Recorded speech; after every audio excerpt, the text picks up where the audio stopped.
Hello, hello. Well, hello. How's it How's it going? going? How's it going? Fucking doing all right, man. Just trying to get things set up here.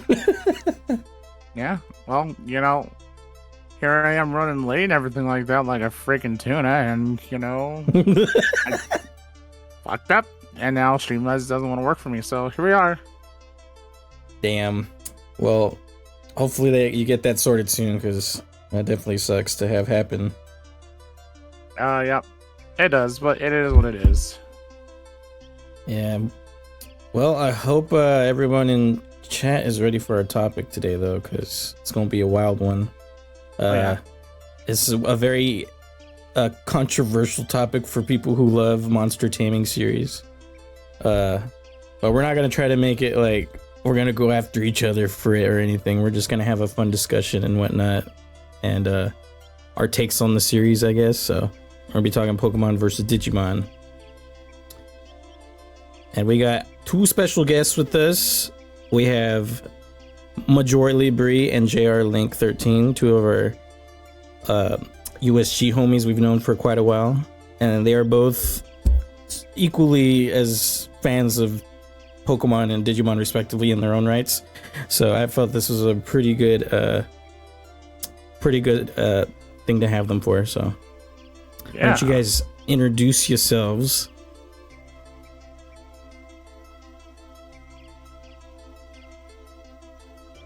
Okay, yeah, I'll take the lead. So I'm JRLink13. Let's see. I mean, you might have heard me around before. I've done a couple things with Trouzr here and there. Just some early collabs stuff with Winter as well. You know, sitting around the USG Discord and all that. Yeah, pretty big. I mean, honestly, pretty big fan of both Pokemon and Digimon. Not gonna lie. Yeah, that's pretty much it. That'll be my intro. Sick, dude. Wow, great intro. Love it. Sorry, I was taking care of baby. That's why I didn't answer it first. I'm MajoralyBrii. I have been on the podcast before talking about Zelda, but I'm excited to be back. And I don't know anything about Digimon, so this is going to be interesting for me. You about to learn some shit tonight. You're going to learn tonight. But yeah, I hope you guys are ready for some fun questions and stuff, because I have a bunch of shit written down, because I was really excited for this specific podcast and I had to go ham with this. So Sweet. Let's do it. Yeah. Let's go. So how it's gonna work out is that Trouzr and JR, I don't know if you guys already said this or not, but Trouzr and JR are going to be on one side supporting the Digimon side, while Bree and I are going to be on the Pokemon side trying to win these question debate things that's going to be happening. yeah, and learn some shit in the process, hopefully. Learn how crazy we are, you know. Who knows? See how strong our opinions are of each series. All right, well, I have the questions here, so I'm going to ask them right now. We'll start off with the Pokemon side here. So you two, Winter and Bree, what is Pokemon? That's my question. What is Pokemon? Yeah, for the people who may not know. And Well, so Pokemon are like generic basic animals and creatures that you would see. But as Pokemon has progressed, I mean, it advanced to like food and advanced to just like generic items like trash bags or a teapot or like a full-on tea set.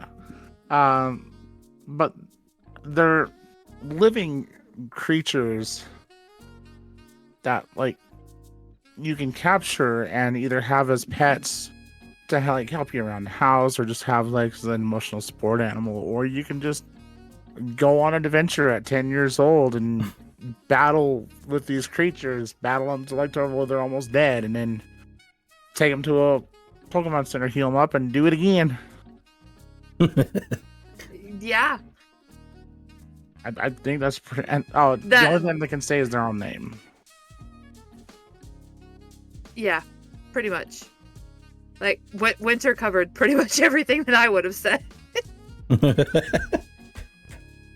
Well, there you go, guys. You know what Pokemon is, in case you didn't know. Largest media franchise out there. But yeah. All right. Cool. So on the Digimon side, I'll have JR explain it if you want to. What is Digimon? Sure, yeah. So Digimon, I mean, it basically boils down to what the name stands for. They are digital monsters. So there's monsters that are completely made of data. They're, I mean, kind of technically living, but also not, but also yes, because again, they're made of data. But essentially, it's you have like a partner, and you raise it, you take care of it, you know, feed it, you gotta take it to the bathroom, do that kind of thing. They can like digivolve and grow stronger, but then also revert back. You know, it consumes a decent amount of energy, so that's just part of the training process there. But yeah, they're just kind of like a partner, like a pet almost, that you take care of, and mostly either humanoid or animal based, as far as like what they look like. And Yeah. they talk. Yeah, and they talk. Yeah, Like they say actual sentences and stuff like that, or just yeah. like yeah. They Okay. can full on have a conversation with you. Interesting. I did not know that. Yeah, they're pretty cool creatures. It's a big point of contention whether or not they are living or matter in that sense in the series. So it's always like the bad guys who treat them as just tools, and the good guys who see them as like actual creatures and like they deserve life and this and that. So it's one of those kinds of deals where it depends on your outlook on them. Mm-hmm. Yeah, it's And they pretty all much have like pretty unique like personalities and stuff too. So yeah, they do. They're all really unique. Yeah, I guess that's a good baseline for Digimon there too. So there you go. Not as many people know about Digimon, so it's probably interesting to hear the juxtaposition of live creature versus Pokemon's data. better. Oh no, we're starting up, guys. We're gonna start fighting. Oh fuck! I'm ready to get my fist out. Hold on. Ladies and gentlemen, welcome to the last podcast that Trouzr and JRLink13 together. God damn. But yeah, those are your baselines for each series. And why? Okay, the next question would be for the Pokemon side. Why do you love Pokemon? You know, I'm one of those people that I started with Red, and my uncle was always one to like kind of like support me with like getting these games and guiding me through them, and well, not necessarily guiding me through them, just more like he was with me when every time that they came up to date. So I would take Red, he would take Blue, we both had Yellow. I would take silver, he took Gold, we both had Crystal. And we kind of just each took one side, and then when the new set came out, then we both had that same one. But it started in Red, and I would always call my uncle up and be like, "Hey, so what's this new game about that you're talking about?" And he's like, "You know, I think you'd really like this game." I started Pokemon with Red, and then it developed further into like watching the TV show, and Trouz kind of knows a little bit about my history, but like my first few episodes was when Ash caught Bulbasaur, Charmander, and then Squirtle. And it kind of helped me through a period of when I was going through like a bunch of surgeries growing up. And so Pokemon has held a very close spot to me. And it's a big passion for the game. Yeah, I remember you telling me that story. It's really, really cool that you had like a tradition with it. You know, I like that about how you did it with your uncle. Was it right? Yeah. Yeah, that's really cool. Like that's definitely like core memory for you, right? Oh yeah. I remember he woke me up. This was when Walmart was still 24 hours. He got off of a shift because he used to be a security guard, and he would work till like 4 in the morning. I would be with him, and we would fucking go. We went to Walmart at the night that they came out, and we freaking bought them and stayed up and played Gold and Silver. Like we were able to buy it at 4 o'clock in the morning. Oh my god. Well, shit, that's pretty awesome. So, for me, honestly, it started out with just collecting the Pokemon cards.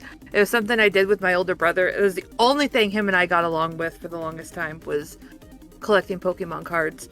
We'd sit there and trade. I really, when I started collecting them, only liked the ones that I thought were cute. So like, I always like went for like Eevee and like Charmander and stuff. But like any of the ones that I was like, oh, that's ugly, you know, I'd give to my brother. Ended up giving him a very expensive Charizard card because I didn't like Charizard when I was growing up. Oh. Yeah, he still has it. Thankfully, he never sold it. I'm trying to get it back from him, but he says I gave it to him, so I can't have it. That's funny. But I didn't actually start playing the games until Sword and Shield. And I remember Echo. He was like, you should really try it out. Like, he's like, you like the cards, just try it out. So I went and I bought, I think I bought Sword first. And we got on a Discord call and we played it, like not together, but like I was like, oh, what do I do? How do I do this? Where do I go? What do I do?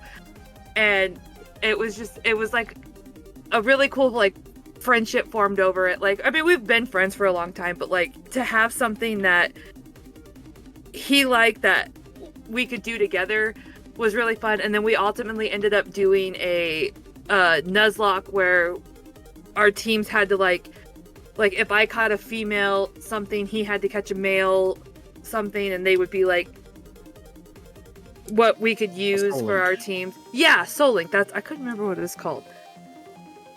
And ever since doing that, I have bought every single Pokemon that has come out. I went through. My brother doesn't play the Pokemon games anymore. He just likes the cards. So he gave me all of his like Game Boy Pokemons and stuff. So I've been going through learning to play those. Oh, nice. Yeah, because I still have like my original Game Boy and Game Boy Color and all that. So I've been learning to go back through and play those. But ultimately, it started out as a thing that the only thing my brother and I could get along with growing up. Hey, there's the silver lining, huh? Yeah. That's pretty cool. Starting with the cards, very, very interesting way to start. I mean, the card game is fun. Oh, I yeah. love playing the card game. See, I've never actually played the card game. I just collect the cards again, like when I was younger, because I thought they were cute. Yeah. That's a valid reason, honestly. I mean, now I have, 17 6-inch binders full of Pokemon cards. 17? 17. Holy shit. I've spent a lot of money collecting Pokemon cards. Dang, that's a lot. I mean, fuck, that's cool though. You got a whole library of that. Yes. Amazing. One day I aspire to do that for my Digimon cards collection.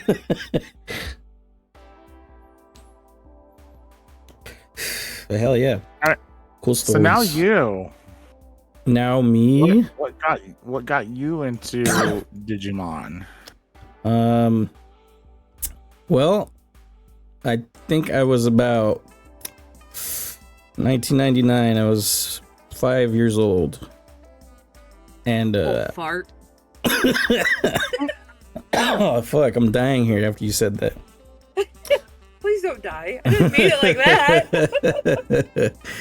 No, but I was 5 years old when I got into it, and I started with Digimon Adventure, I saw it on Fox Kids on TV.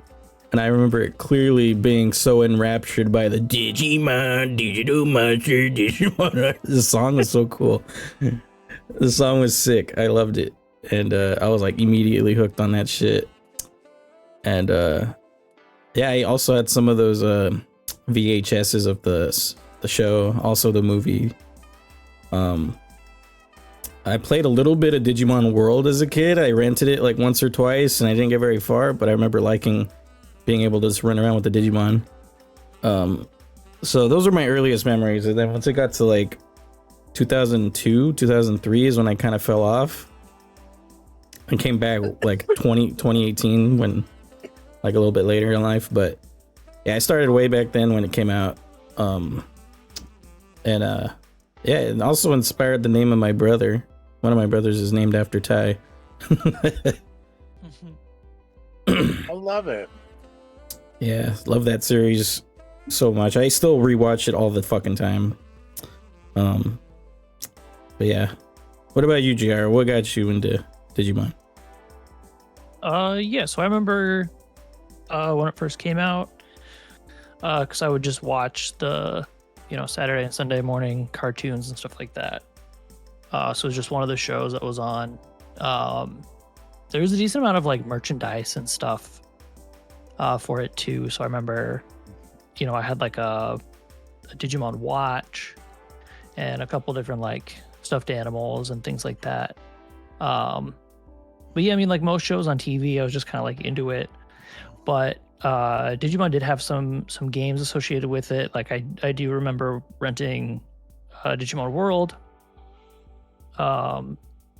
being really terrible at it. I had like a Digivice. It was like a D3, and then that's from the season 2, and then a D Terminal as well. I had some friends that had some Digivice as well. So we were able to like kind of like talk Digimon and stuff with some of my friends. They were into it in like elementary school. The D Terminal was from season 4, right? D Terminal was also from season 2. Oh, was it? Oh, so it's shit. like kind of, yeah, it's like that like more rectangular looking device that they had where they store their Digi eggs in.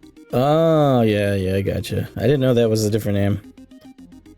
Yeah, and so the D Terminal and the D3 Digivice could like connect to each other and it could like trade information, which was kind of cool.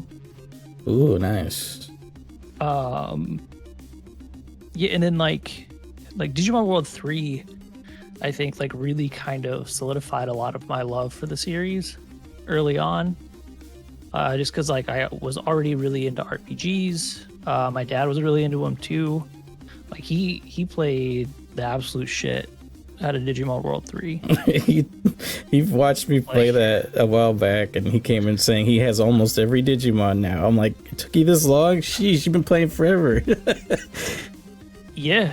He still plays it. It's crazy. Yeah, and then so it's always been just kind of like in the back of my mind, kind of like even like after that or whatever. There's just been like this nostalgia and this love for Digimon, and then the card game came out, or the re-release of the card game. It's like the 3rd or 4th iteration of the card game for the series. But that came out in 2020, and starting to play that and everything just kind of like brought the love for the series right back. Oh yeah. Into it. So there's a lot of nostalgia there, and kind of this like, not that I dislike Pokemon, because like I said at the beginning, I like both for sure. But like bringing it up and talking about Digimon and stuff like that, like the people who know, they're like, yeah. And the people who don't know, you're just like, yeah, I know about this thing that you don't know about, kind of deal. And like, I don't know, with it not being as popular, it seems more of like a exclusive club kind of deal. A little bit. Yeah. If you know, you know. Pretty much. That's That's the slogan right there. If you know, you Yeah. know. Hell yeah, dude. Well, there we go on that one. So I have a couple other questions here. This one I'm gonna go down to Pokemon again. What are the shows like the anime seasons? Okay. Oh man. I'll let Bree take them on this one. So the shows are I find it funny because Pokemon's technically the first anime I had ever watched. And I always thought that Ash Ketchum had so much fucking attitude for a little 10-year-old boy.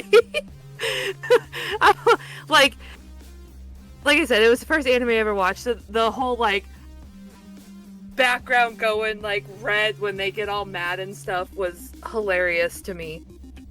But honestly, I've been rewatching it with my current 10-year-old, and there are actually a lot of like good lessons that like especially Brock and Misty teach Ash throughout the show. You know, like just little things that are you know don't get too upset. Like you don't have to be the best, you know, but you know Ash wants to be the best. Yeah. The most specific one I remember was the Butterfree episode. Oh no. I'm gonna cry, Brett. I cried. I still cry when I watch it. Same. Like you just see Ash, he's, you know, like I said, he's a 10-year-old kid, and he goes through this whole like lesson of, you know, if you really love something, let it go. And at the end, when he lets Butterfree go be with all the other Butterfrees, because they're what's the word I'm looking for? They're going somewhere, whatever that word is. Brain no function. Are you looking for migrating? Yeah, migrating. Thank you. Listen, I have a newborn. Okay, brain no function. That was like a Jeopardy way of asking.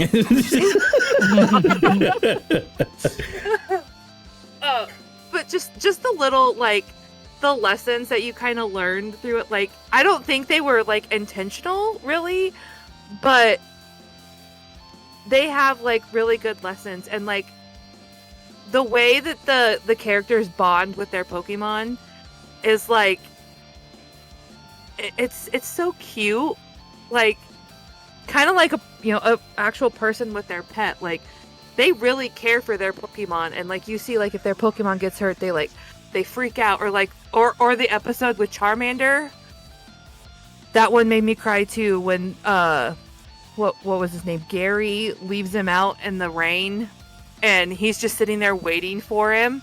It was a Gary lookalike, actually. Yeah, it wasn't Gary. It was just some fucking little punk teenager. Yeah, he kind of looked like him, but He did really look like Gary.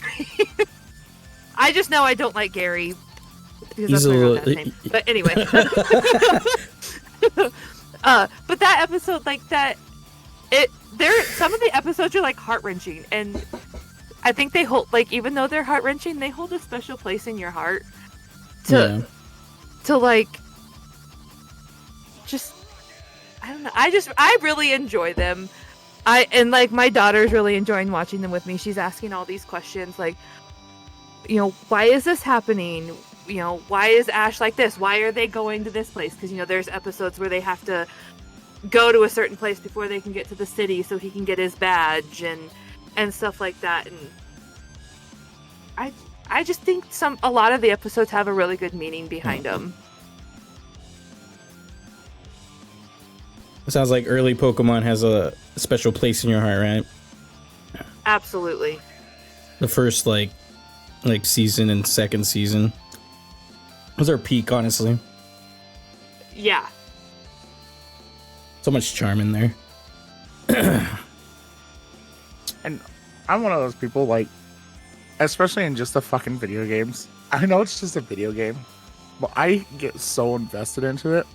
that when I'm actually playing, and like, I'm sure I know other people do it too. It's not just me. To where like, you know, one of your Pokemon gets hit and they get knocked out, you're just like, you son of a bitch, what the fuck is wrong with you? When you're like cursing out the other guy and be like, hey, you can't fucking do that, it's cheating. And I'll sit there, I'll be like, no, don't die, don't knock out, no. And it just lives with like a sliver of out, and you're just like, yeah. Every time. You're getting so heated in the moment. It's just a video game, but you're getting so heated into the moment. Like you're like actually there. Oh, good times. Good times. All right, so I guess we'll move on to the Digimon side, unless you want to add more to the winter to the Pokemon. Yeah, let's go ahead and move on to you guys. All right, so the Digimon shows are so different. Because, I mean, they're in a way the same, because they have, like, you know, kids. It's because it's Digimon. So, like, Digimon, the series is so interesting because you don't continue to have the same protagonists. You always get a different one. There's, like, hardly any continuity with the seasons aside from the first two. The first two seasons connect, but after that, it's different every single time. And you get different kids, different partners, you know, Digimon partners. And usually it's about the same thing. The digital world and the human world are gonna collapse together somehow. Usually that's the shtick, because the two worlds are parallel. And sometimes the rift between them gets weaker and they easily slip through, you know? And that's why we get Digimon in the human world sometimes. But yeah, the shows, like, we start with the Digimon Adventure series with Tai, the main protagonist of that one, and all his friends. And that one's pretty much, they get transferred into the digital world and they gotta figure out why the hell they're there. And then they go on this quest journey with all their Digimon and get stronger. And then they figure out, oh, they're Digi-destined. They're like heroes that are meant to save the rift between both worlds, you know, by combining both the power of Digimon and humans for fighting. So that's mostly how it goes. But each season changes, you know, there's sometimes some different nuances to it. Like sometimes they're mainly in the human world rather than mainly in the digital world. Stuff like that. But there's probably like half the amount of seasons of Digimon than Pokemon though. Like a lot less. But it's still pretty awesome stuff. If you can enjoy each series for what they are. Even if they're very different from each other sometimes. Yeah. I think that's a nice thing about like, especially games like this where, like, yeah, they're a lot different, but like JR, he likes both of them, and that's okay, you know. And like me, I really didn't know about Digimon until I watched you play it, Trouz. So yeah, I mean, I'm a big fan of Pokemon too. Like, I'm a fan of both series. Like, I could argue that I've been a fan longer of Pokemon than I have Digimon, but Digimon just stuck with me a little harder, you know. Yeah, do you want to add anything, JR, to the whole anime aspect of everything? Yes. Okay. So I understand, and you have to take into consideration the time frame in which, especially Digimon, came out. When they did the English dub for Digimon, I feel like they did a really, really bad job. I like the voice actor talent. I hate a lot of the dialogue. So Digimon has always had a lot of these like darker undertones. that were completely washed away when they did the English dub. Because again, it was the time frame. So like late 90s, early 2000s, everything had to be like super goofy, super campy, and super jokey. So for example, like if you even like the first episode of that first season of Digimon,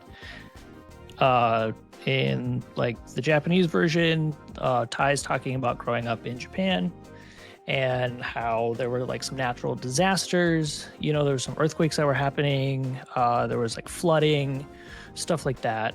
And he's like, sometimes, you know, it was kind of difficult, you know, being a kid and growing up with some of this stuff. But, you know, we're making it to summer camp and I get to hang out with my friends. It's going to be awesome. You switch to the English dub and he's like, yeah, I was growing up in Japan. I guess there's some natural disasters. Whoa, chocolate river. All right, man. Like, completely fucking changed the tone of what was going on. It's so But all true, right, though. cool. Yeah. Oh my god, he's so funny, dude. So like, whoa. so like, the show, like, I know Pokemon gets, you know, kind of campy and stuff too. But I think the shows could have had like a little bit of a larger impact had they not gone as campy with them. At least I think in a lot of the later ones, especially like Ghost Game or whatever, it gets like really dark, which is what I really enjoyed about that. I mean, not everything needs to be dark and sinister all the time, but I mean, a lot of younger people, they can handle heavier topics. Like they don't have to be, you know, spoon-fed sunshine and rainbows all the time either. True. No, I need sunshine and rainbows every day. So I think, and also like a lot of the name changes and stuff has caused issues with like future iterations of Digimon. I know like Kumamon was a big one because that was like a translation name that they gave to a Digimon in Digimon World 3, but then that was a completely different Digimon in Season 4. Yeah. And so it's caused translation errors and all of that too. Just, I don't know, the localization team, I think, was just kind of lackluster in general. They had some really funny writing though sometimes. Like if like my favorite one is in Frontier. I don't know if you watched the dub in Frontier. Not all of it. It is so hilarious, dude. I couldn't stop fucking laughing, bro. Like, I mean, it's in its own way. If you're watching it for the camp, it's funny. You know, I watched it in Japanese first, like fully, but in the English, they have a part where they decided to voice Ice Devamon with Christopher Walken, like a really poor Christopher Walken impression. He's like, so tell me, you're humans, are you not? And it's like, what the fuck is happening, dude? It's kind of the Wild West of animation dub with some of that stuff. And I know I'm kind of like painting like a negative picture on some of that stuff, and not all of it's negative. Like there are some like really enjoyable moments, and like a lot of the main like story beats and stuff are still there, which makes it really, it still makes it nice and enticing. Like obviously I've stuck with Digimon for this long, but I do definitely have some gripes about the way that the localization was handled for a lot of that stuff. Yeah, I definitely feel that, man. The movie especially got pretty with our war game. That one was crazy with Ty's mom and what if you remember. Oh, yeah. Like, this is the first time I'm making. Like, sorry. Keep going. Oh, I was just gonna say, like, not only that, like the Digimon movie that we got is 3 different movies that they decided to splice together into a single movie. It's so weird. Like, what, y'all? Just just give us all 3 movies. I mean, they did, like this year. They gave us all 3 movies, but like this when did the Digimon movie come out? Like 2001? 2000. 2000. 24 fucking years later, we finally get all 3 movies. I just 24 watched years. I just watched the redub. It's pretty cool. I want to watch it. They did I get think rid JR's of that a little camp. salty about that. Yeah. I am. I'll They bring did- this up again and again and again. They fixed it though. I will say that.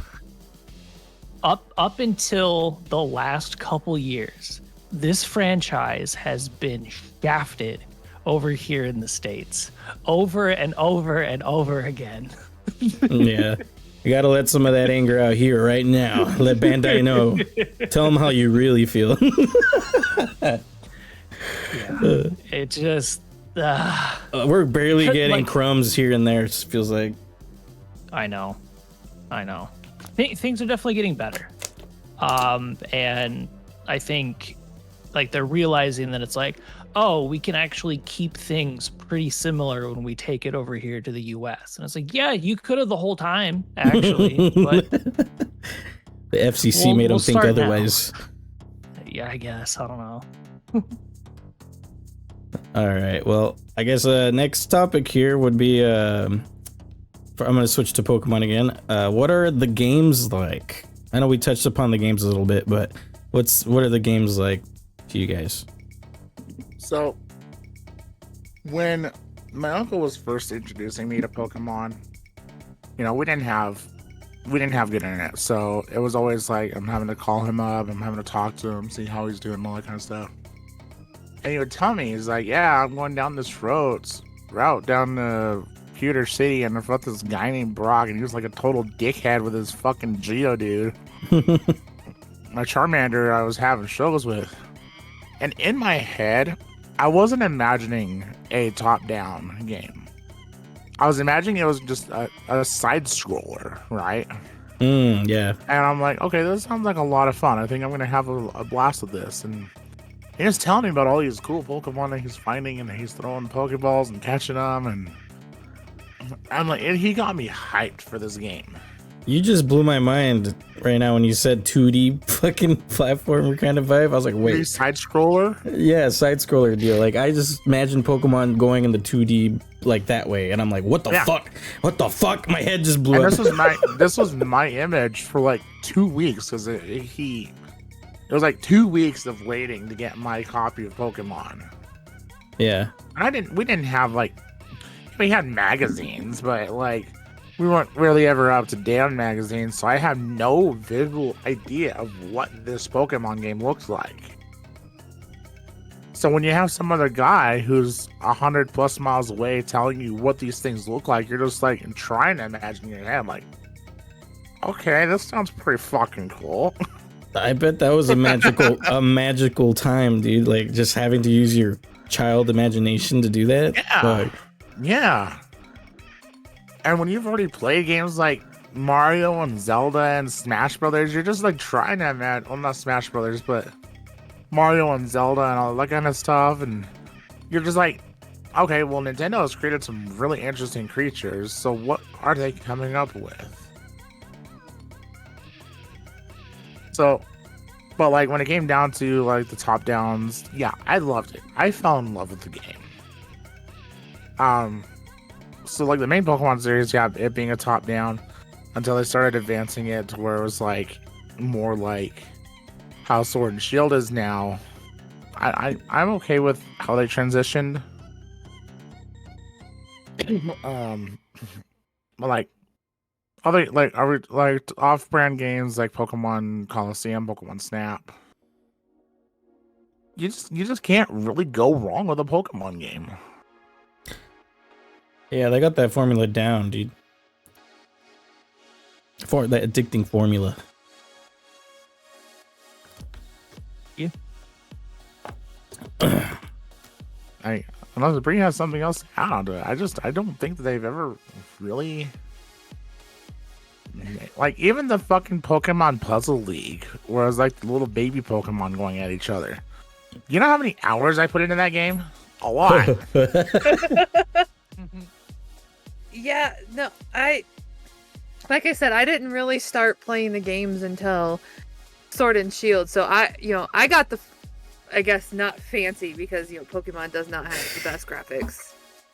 But like I didn't play a Pokemon game like the old style until I think like last year was when I finally picked up Pokemon Red for the first time. And I picked it up and I was like, this is gonna take some getting used to. Yeah. I'm like, I got the Nintendo Switch graphics and I'm going to this, like, but all in all, I've enjoyed it. Like, I mean, like I've said before, Zelda is my favorite game. I played on the NES for Zelda, so like I know those graphics, but like when you start out with a game that has nice quality compared to back then, it's so hard to do that. Like, it took me a good month before I was like, okay, I'm actually gonna sit down and I'm actually gonna play this game and just get over the graphics. And also, you started with like full-on 3D Pokemon too, so that was another thing, right? Yeah, that's quite the like jarring difference, but I mean, it's still got the core, familiarity, right? Oh god, so Bree hasn't really experienced an old Pokemon game, has she? Not fully, no. Winter's coming up with some ideas.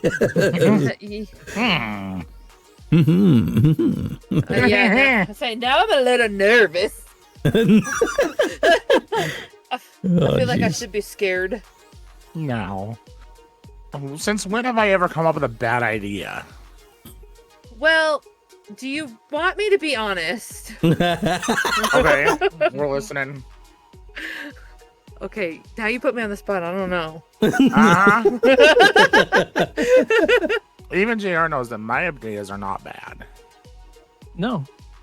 I mean, they're not good, but they're not bad. Got him. No, they're good. They're good. Oh, man. They're fabulous. All right, so I guess we'll jump over to what are the games like over here for us on Digimon. What do you say, JR? Well, okay. The games are fun. I know that's kind of subjective. Each one is just kind of a little bit different. They like to mix it up a lot. One, because I mean they can't directly just copy the Pokemon franchise, because you can't do that. But also just like they like to try new things. I mean, even like the first Digimon World game, it was a character raising game because Digimon was originally created as the boy version of Tamagotchi. Yep. Digimon, Pokemon, just like those abbreviations of just like Pocket Monster, Digital Monster, that was just coincidental. They weren't actually trying to compete with each other at all. It was just the boy version of Tamagotchi.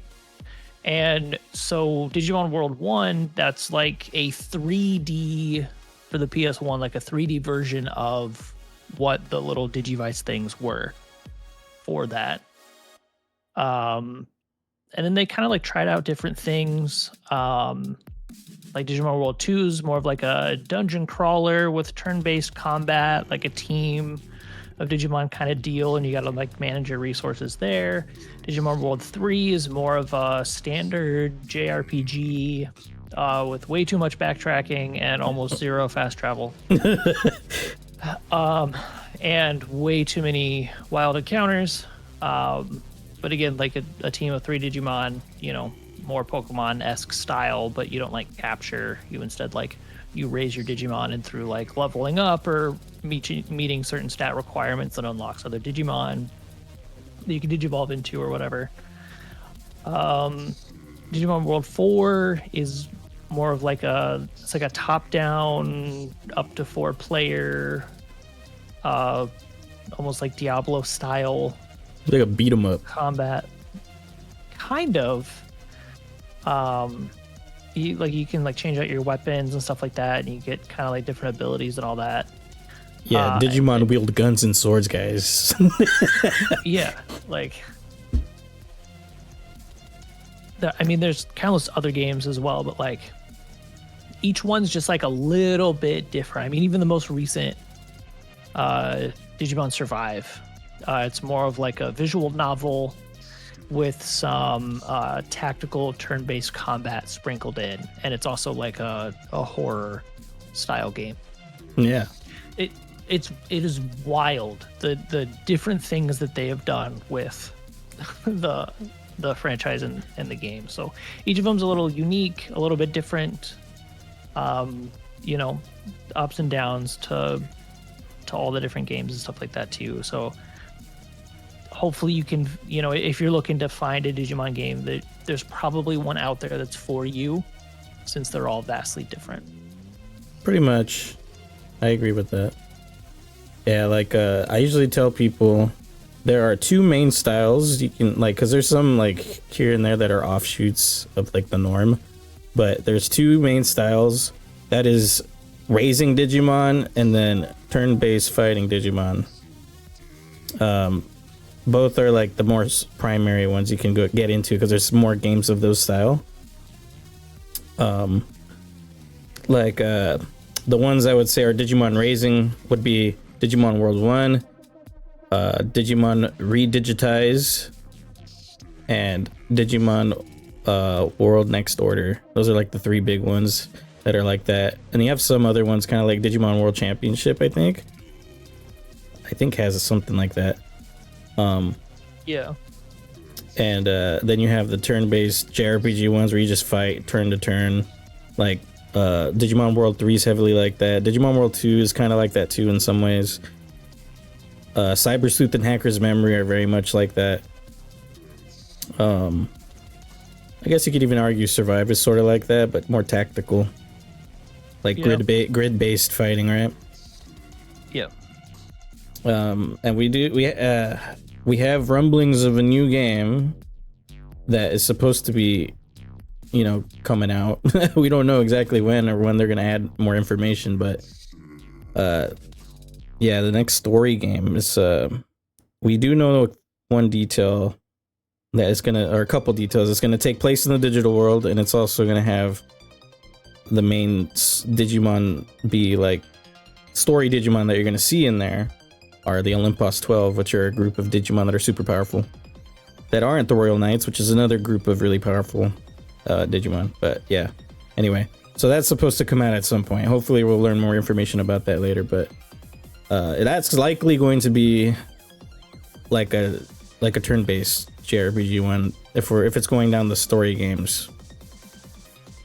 But yeah, like there's plenty of fun Digimon games out there. Like JR said, there's so many. There's gonna be one for you depending on what you like. Like right now I'm playing Digimon World Dusk, which is a DS version, which is kind of like Pokemon sorta ish.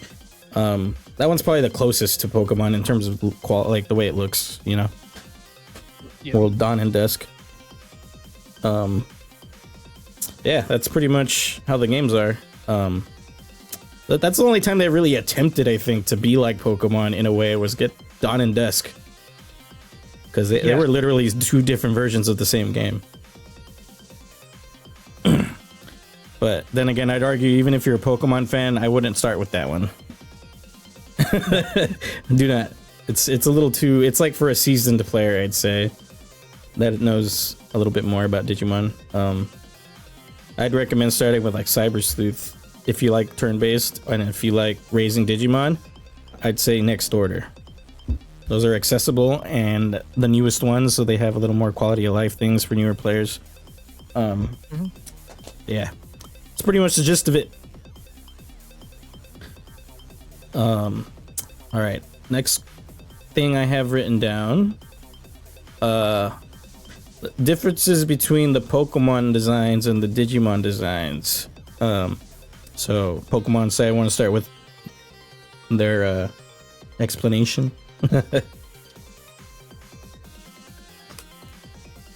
Well, it's kind of hard to know exactly. I'd have to look up what some of these Digimon.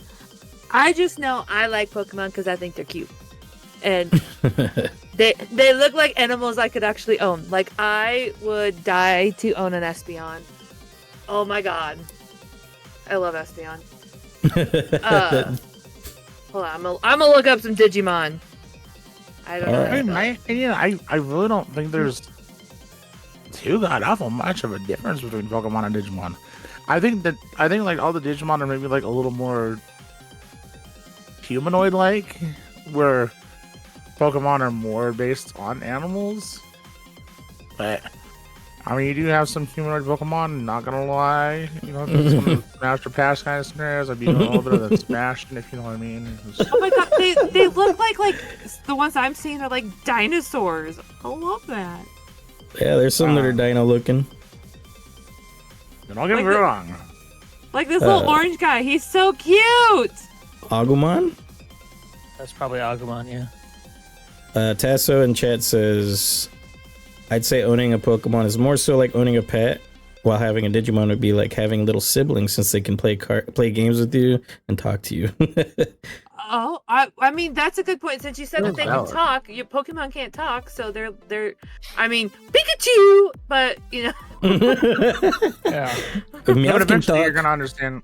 Eventually you're gonna understand what they're saying because Ash couldn't understand Pikachu for shit. Oh, dude, 100%. And eventually, Pikachu would be like, Pikachu. What was that? Timmy found down the well? Oh my god, we gotta go get him. Oh, jeez. He just feels it. Definitely looking at the pictures of the Digimon, I would much rather own a Pokemon. Oh, okay. So these guys are cute, but they look very, very scary and dangerous. Like, they would go to war for you. Yeah. Whereas, like, a Pokemon is like, oh, I'll cuddle it with you in bed, and I'll help you do the dishes, and I'll take the trash out for you. No, these bitches are like, all right, let's go war. We're going right now. I don't care if you got nobody you mad at. We're gonna go right now. Well, I mean, especially if you're looking at the early designs for Digimon, because again, like it was marketed and created like for boys, so it's, you know, it needs to be edgy, it needs to be cool. It needs to be the manly. designs need to be, you know, very a little bit more grotesque and standout-ish instead of like cutesy and quote girly. So a lot of those early designs really reflect that, but I think modern designs for a lot of the Digimon are a lot cleaner. Yeah, they're still doing really well. They're still doing really well with new designs. I can definitely see that, like, the earlier Digimon, if that's what I'm looking at, are like, they're definitely like more something that like Hunt My Son would be into rather than Addy. Because he's into like the dinosaurs and the like the scary big monsters, where Addy is into the cute fluffy, like, I'm gonna cuddle you all night kind of things. Yeah. Tasso made a good point in chat. Pokemon can't revert after evolving for you. So that's something to consider, because Digimon can go back to being cute after beating up the bad guys. Nuh-uh. Yeah. But the thing That's cool. Yep. Here's the thing, though, is it also falls on the aspect of, are you taking a Pokemon as a pet, or are you taking a Pokemon as a partner for battling? Because if you take a Pokemon as a pet, they're never gonna evolve. They're never going to evolve, so you don't have to worry about it. And even if that were the case, there's items to prevent your Pokemon from evolving. That is also true. But the thing is, if you need a more powerful thing at the moment, but then they get to that point where they have to evolve, then they won't ever go back to. Yeah, that's just one of those personal preference things. Like, if you wanted to say cute and cuddly, keep it as a pet. Shit, Ash proved multiple times that your Pokemon don't need to evolve in order to be certified badass. Bulbasaur? Right? I think Bulbasaur is one of them, right? Bulbasaur, Pikachu. Pikachu. Like, there's a bunch of his starter Pokemon that never fucking evolved. They're like linear level Pidgeotto? 70s already. Pidgeotto stayed Pidgeotto the entire time he held on to Pidgeotto. That is true. Yeah. They have it in like- them to stop themselves too, huh? Yeah, and like my personal preference is there are some Pokemon that I would never evolve. Like I went through one of my playthroughs. I think it was when we did our Soul Link that I never evolved my Pokemon because I wanted it to stay cute. But then there are Pokemon like if I get a Charmander, you bet your fucking ass I'm evolving that thing into Charizard because Charizard is fucking badass. Yeah. But like there are some like it, or like with Scarlet and Violet, I can never remember its name, the little kitty. I did not want my kitty to evolve because I wanted him to stay a cute little kitty. Oh, Sprigatito? Yeah. Yeah, I feel you. That makes sense. So I ended up buying both games just so I could have one where he was evolved and one where he wasn't. Perfect. So you did it. You figured it out. That's the hack. In the DM that we have, Bree, I put in some images of some like cute Digimon. Oh my god, those there are you so go. cute. Literally cute mons there. Okay, Yeah, I know.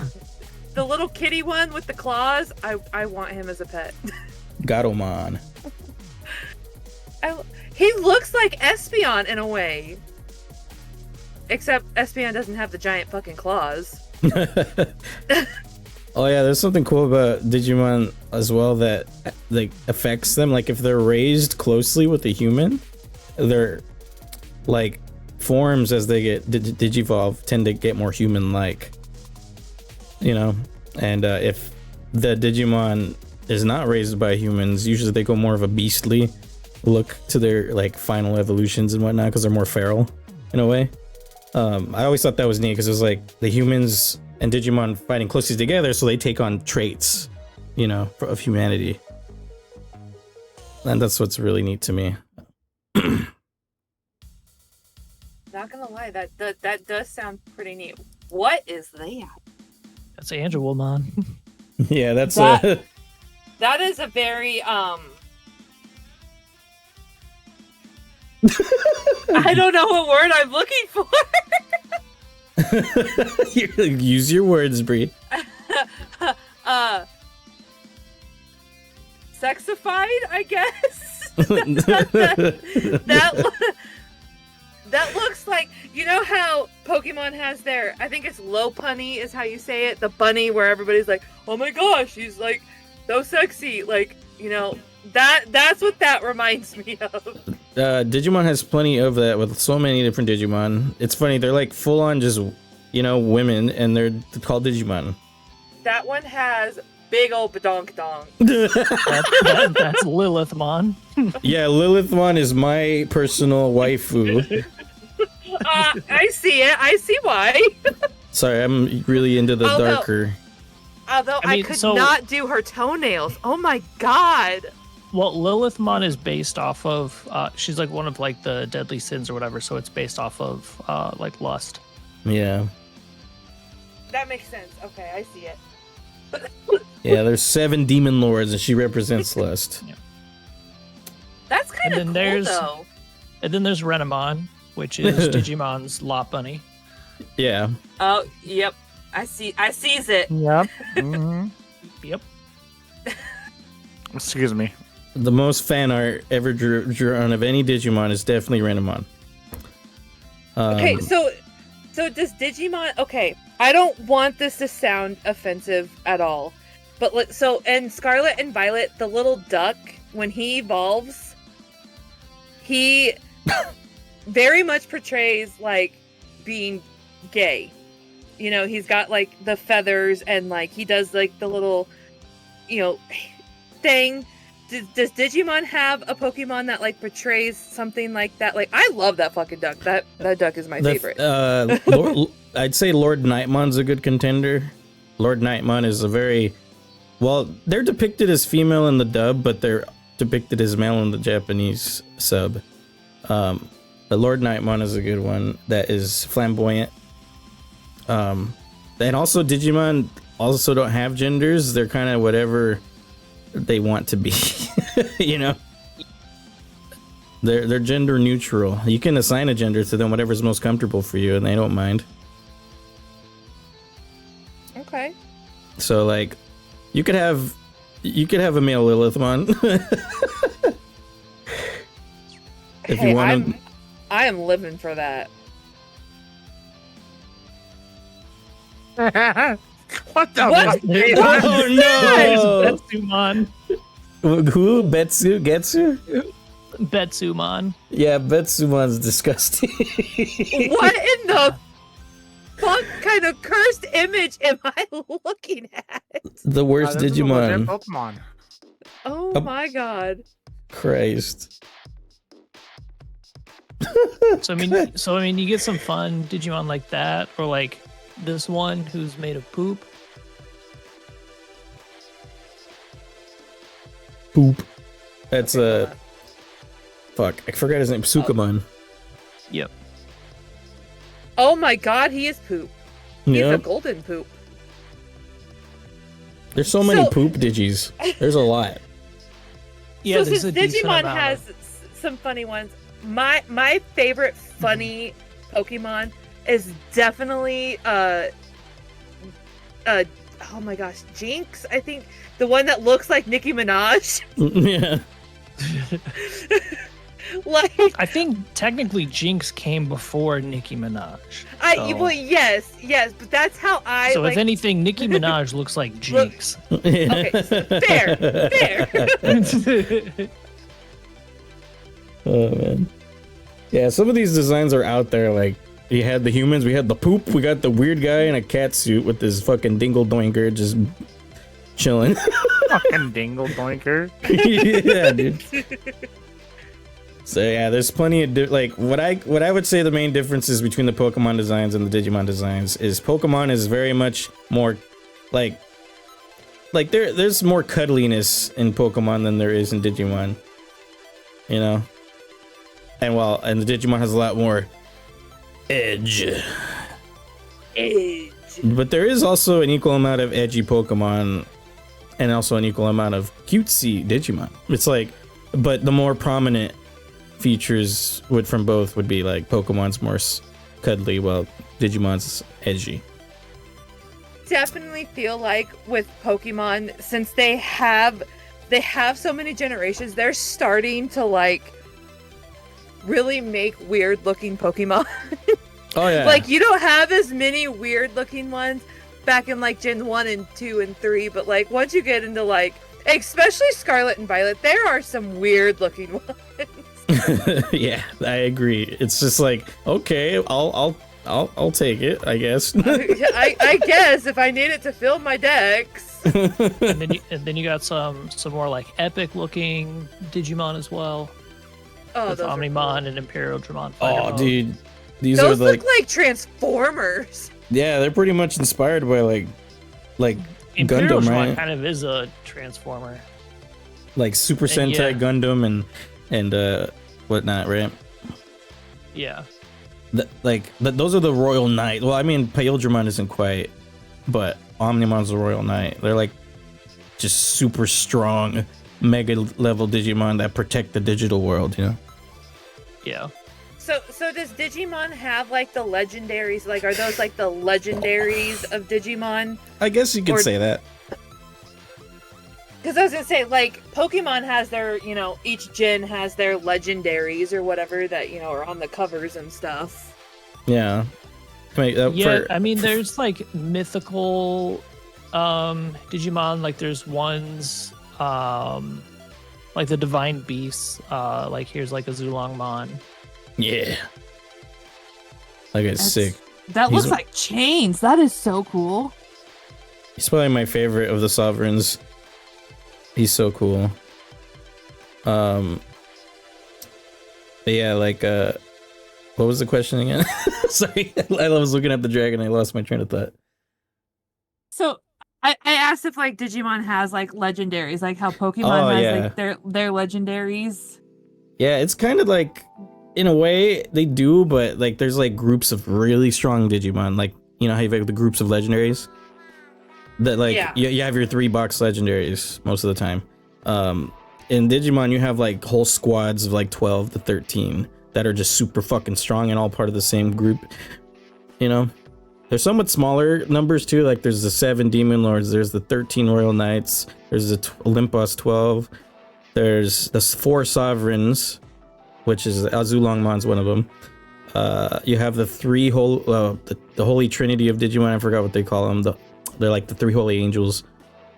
So they're like all over the place with the numbers of the groups, but yeah, they are in that mythical legendary range of, you know, Digimon. Okay. Yeah. They're really neat. But yeah, there's a lot of design differences. Seriously, like we could talk about this all fucking night, probably. I'm sure. But the next thing I have written down though, these are a couple quick ones here. What's your favorite season of the anime for Pokemon for you? Season? Yeah. I don't think I can go season. Explain. Because it's hard. Like I want to say, just because of how difficult it is for one to try to watch Pokemon. Like we're only allowed season 1. I think season 1 and 2 of Pokemon, the original series. And then that's kind of it. Like I kind of want to watch more. In terms of accessibility for you, is that what you mean? Yeah. Oh, okay. Because like you go through you're like halfway through Kanto. Like they have a setup where you can go like halfway through the Kanto story, and then that's it. And then there's like there's bits and pieces of the Johto story. There's bits and pieces of the next story, and the next one, and so on and so forth. And it's just for somebody like me, I want to be able to watch it in order, especially if I want to binge watch it. Because I never really got an opportunity to sit down and watch some of the later episodes of the Kanto region for Pokemon.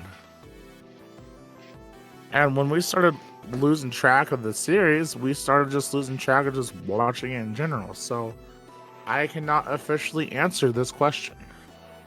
I gotcha. All right. Well, that's fair enough, honestly. Like, it is true that they don't provide enough accessibility for this. Surprisingly, right? Like, you would think they would be on that shit. Like, here's the entire Pokemon anime series. You could watch at your own leisure, you know? But they don't. Yeah. It's so weird because they're the biggest media franchise in the world. But they had Pokemon TV, I'm aware of, but it kind of sucks, you know? It does. It's not a good way. It's not a good way to like engage with the series.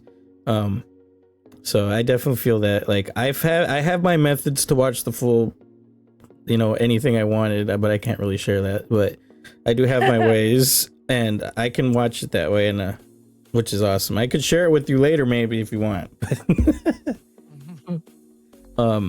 But I get you there for sure. What about you, Bree? Do you have a favorite season? So, to be completely honest, I don't really have a favorite season. Like, I really enjoyed I was more of the movies. Like, I like the movies, but I did watch as much of the Pokemon series as I could. But so if I have to go with the season, it would definitely be, I think it was in 2001, 2002. I think it was the Master Quest season, because it came out the same year that my favorite Pokemon movie came out, which is Celebi, Voice of the Forest. So if I have to pick a season, it would probably be that one, because that season is basically like what happens after that movie. That's, I think, Johto, right? It's Johto era. I think so, yeah. It's a pretty good era, honestly. Here's what I'm Yeah. working. So maybe I'm gonna take a little bit off this here, and kind of I know I've shared this story with you guys. I know I've probably shared this story like 1,000 times, but I still think it's funny to this day. Where Pokemon in the movie 2000, I'm gonna say that'll be my favorite, right? So what kind of happened was my uncle took me to go watch this movie, right? And it was just me and him. And then we saw some big old fucking biker dude come in. Like, this guy was built. And he freaking sat down like a few rows down from us.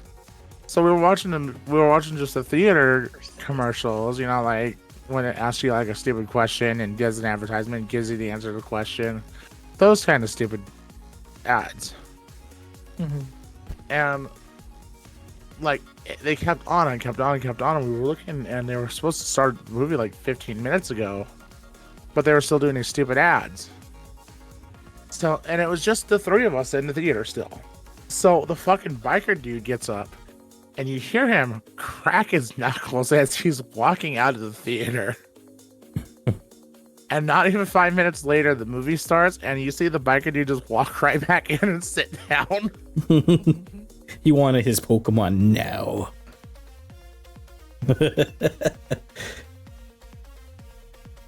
I still love sharing that story. You know, like I'll share it time and time again. It's a good story for people who haven't heard it. It's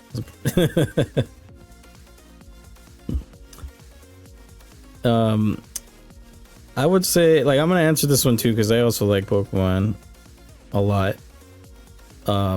I think the season with the Hoenn League is my favorite.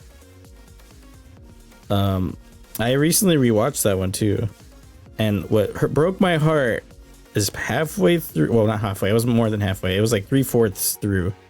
They changed voice actors, and it hurt me inside. It was such a drastic change. I was like, "What happened? Where's Ash?"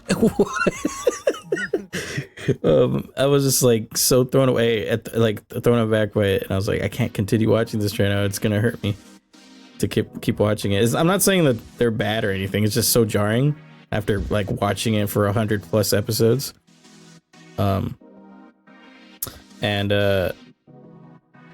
Yeah, I was just like, dang. And it was like their first episode they started doing the new voices, so it was really rough. I tried to sit through it and I couldn't. It's just, I know later that they got better at their voice acting and stuff, but like their first episode ever was like, oh man, this is rough. But other than that, the third season, I guess, I don't know, it was like more like 4th or 5th season maybe. But Gen 3 seasons rather. Top tier shit for me.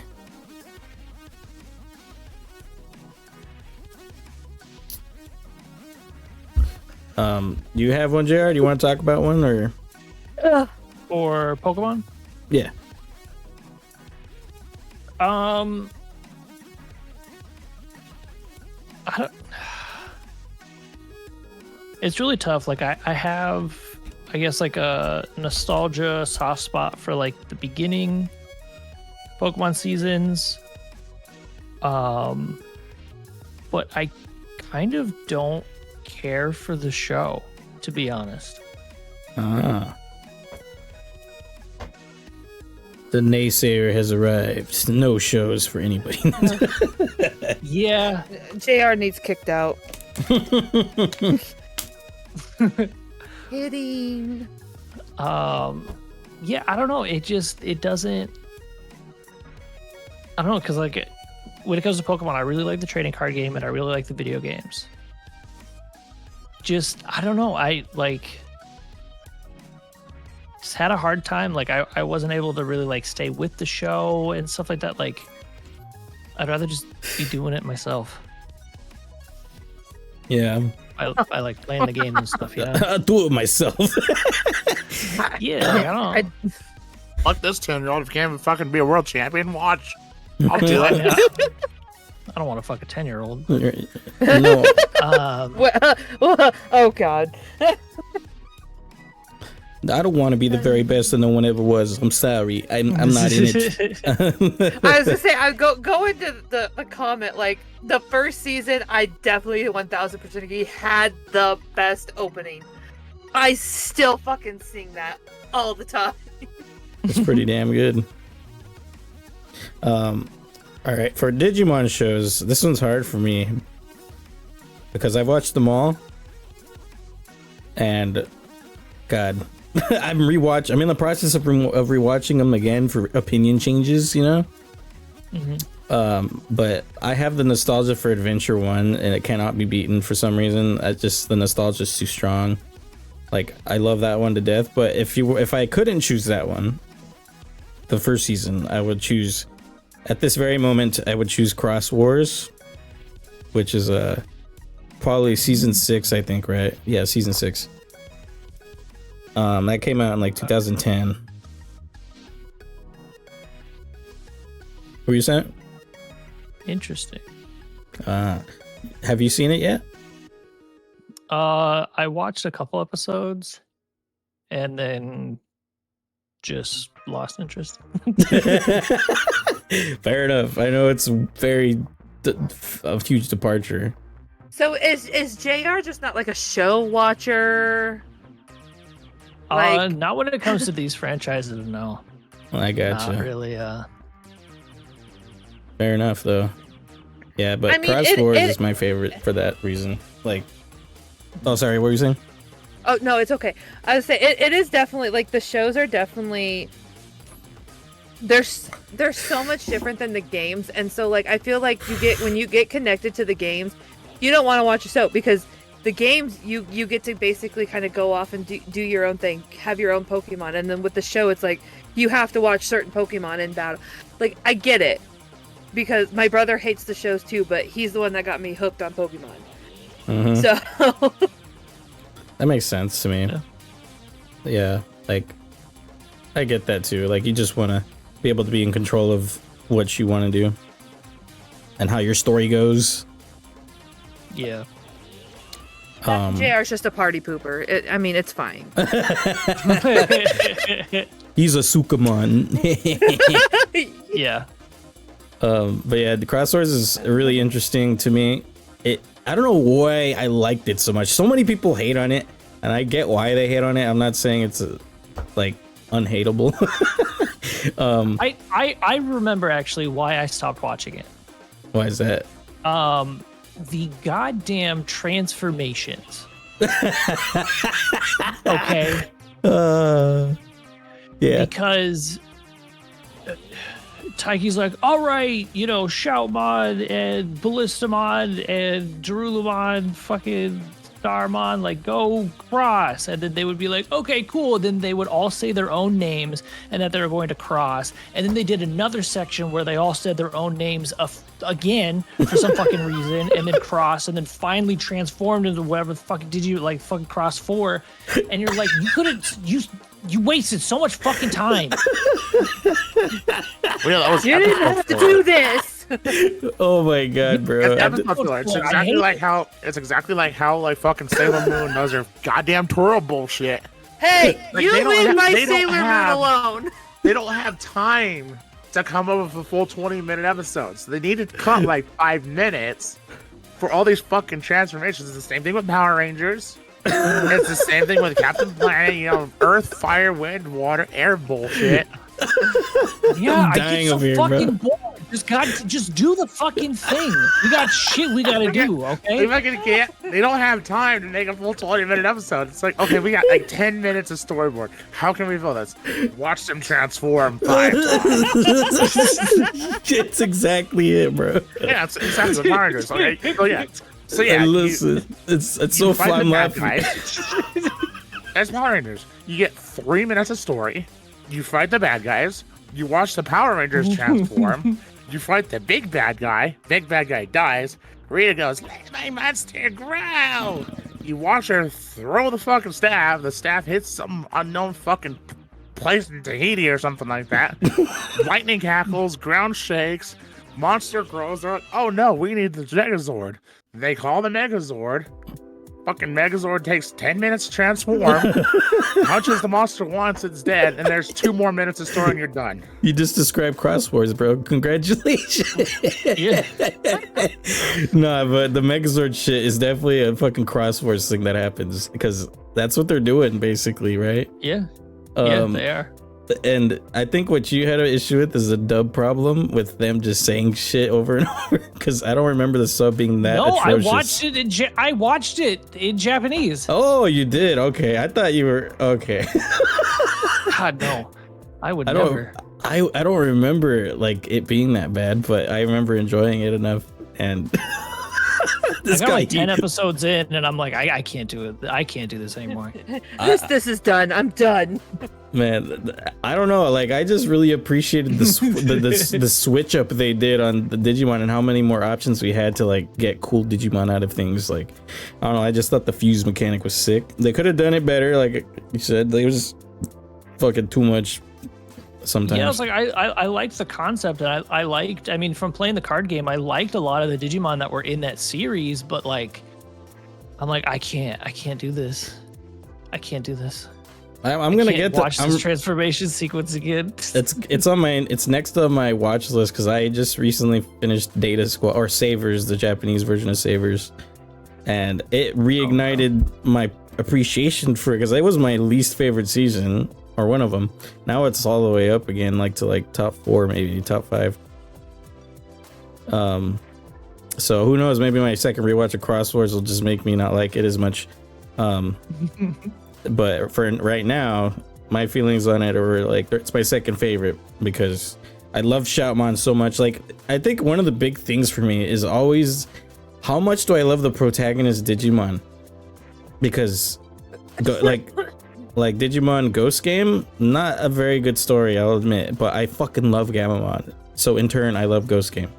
Same with Shoutmon. Shoutmon's my 3rd favorite Digimon, and he's so fucking awesome and funny. And I love his attitude, and he's all about music like I am, you know, just fucking rock and roll, bro. And that I think was what really resonated with me, just the protagonist energy. So, and I really like some of the crosses that weren't Shoutmon's X4, X7 or whatever. Like, I liked the Blue Metal Greymon transformations. Yep. That one was really good. Also the Mad Leomon ones were really cool too. I liked how he had like this chainsaw arm at one point.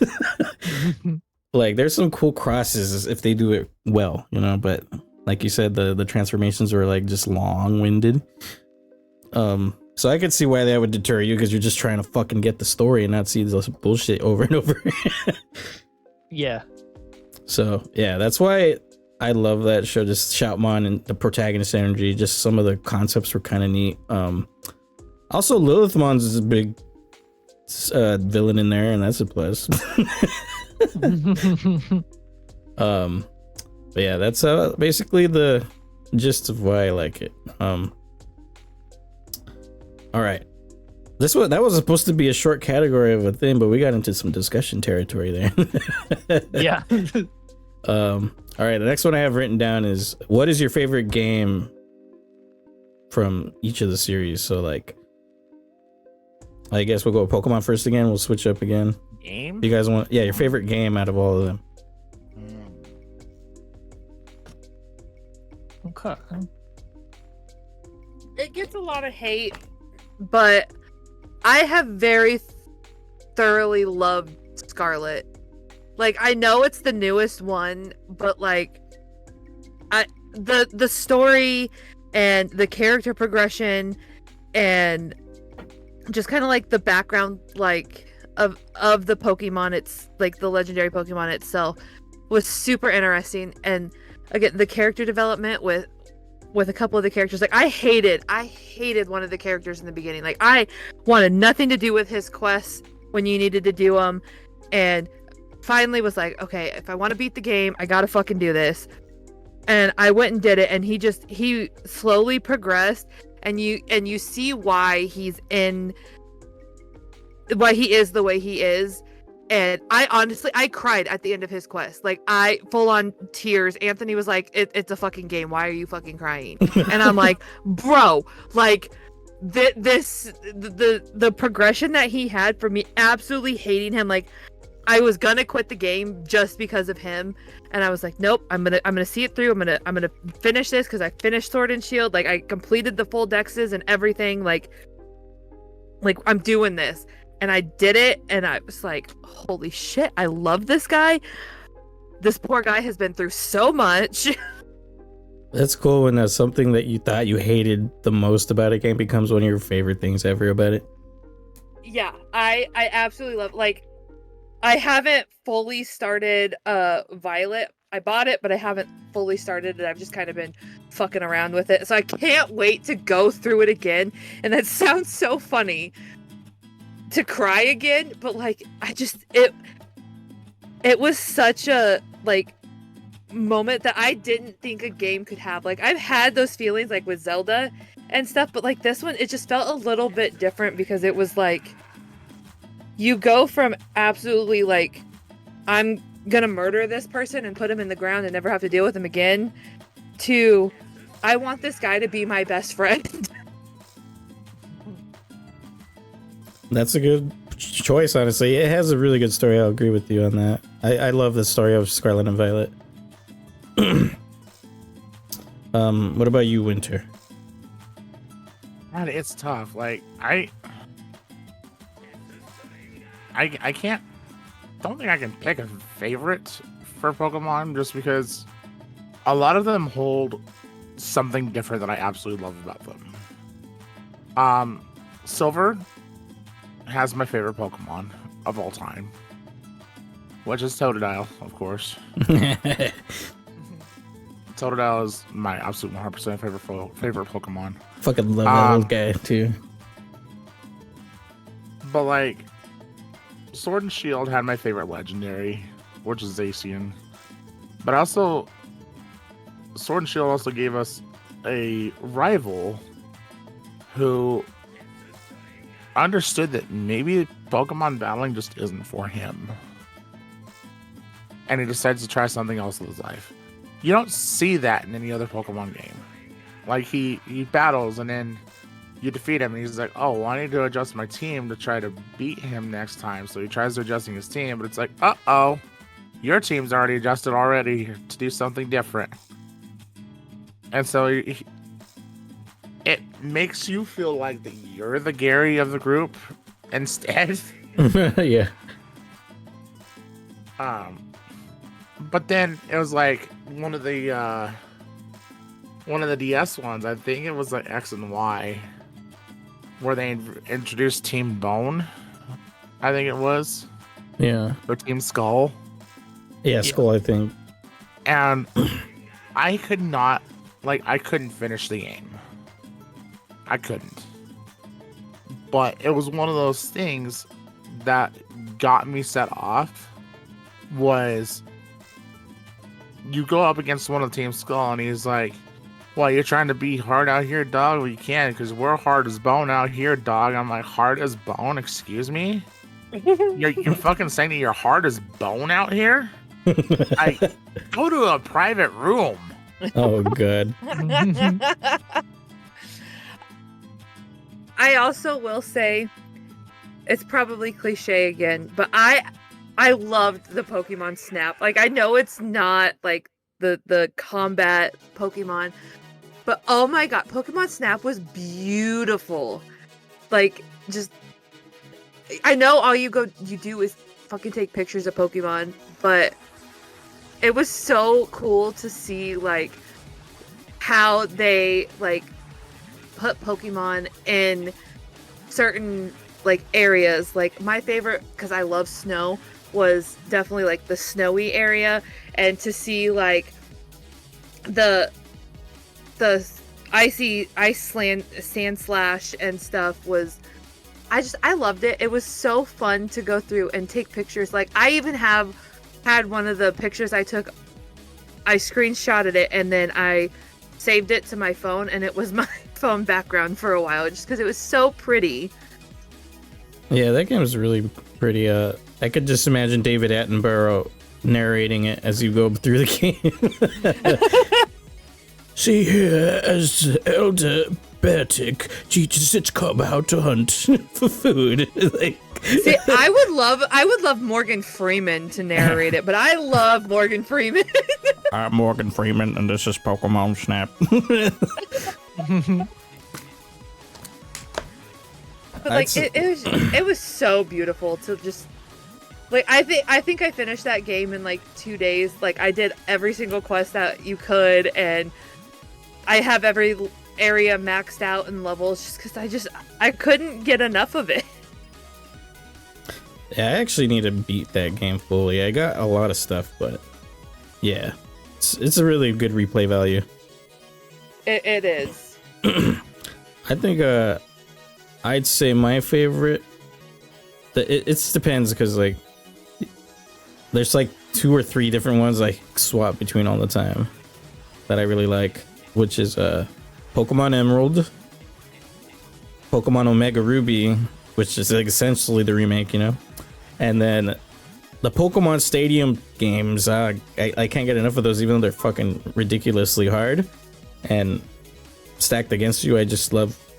That was the first Pokemon experience I had, was them in 3D like that.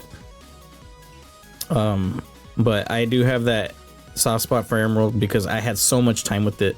I had like 2 or 3 years straight with that shit. And then with Omega Ruby, I hadn't played Pokemon since then with Emerald, and I came back to it, and then it also has a special place for me because of that. Because now I'm like, oh, I'm back. Hell yeah. With my favorite gen. So that's where I stand on a gen. I'm a big Gen 3 fan, if you didn't know. So another one that I really like that I don't know if a lot of people have played, just because I don't know anybody personally that has played it. I've seen like YouTube playthroughs of it and stuff. Pokemon Coliseum for the GameCube was one of my absolute favorites. I got a GameCube one year for Christmas, and that was the game that came with it.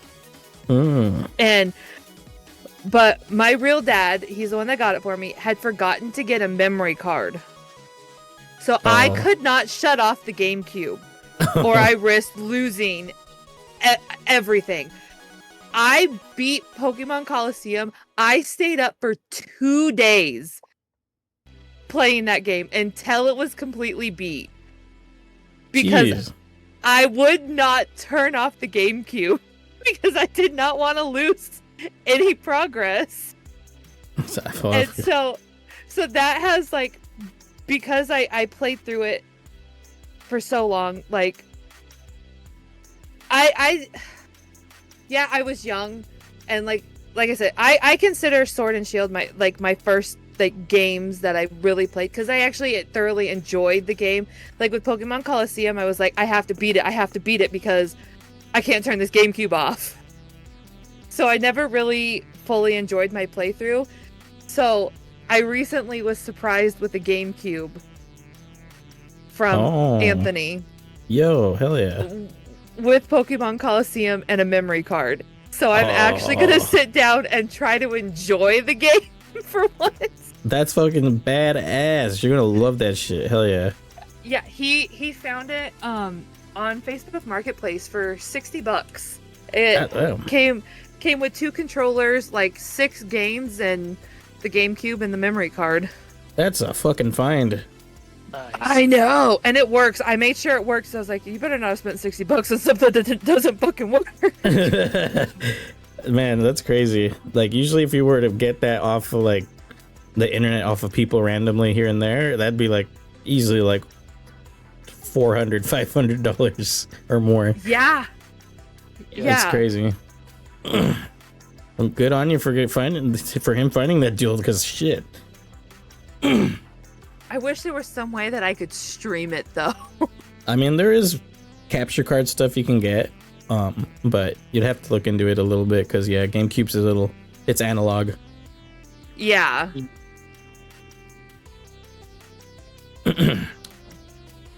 All right, what about you, JR? Do you want to talk about your favorite Pokemon game? I know it applies to all of us here. Yeah, whoa.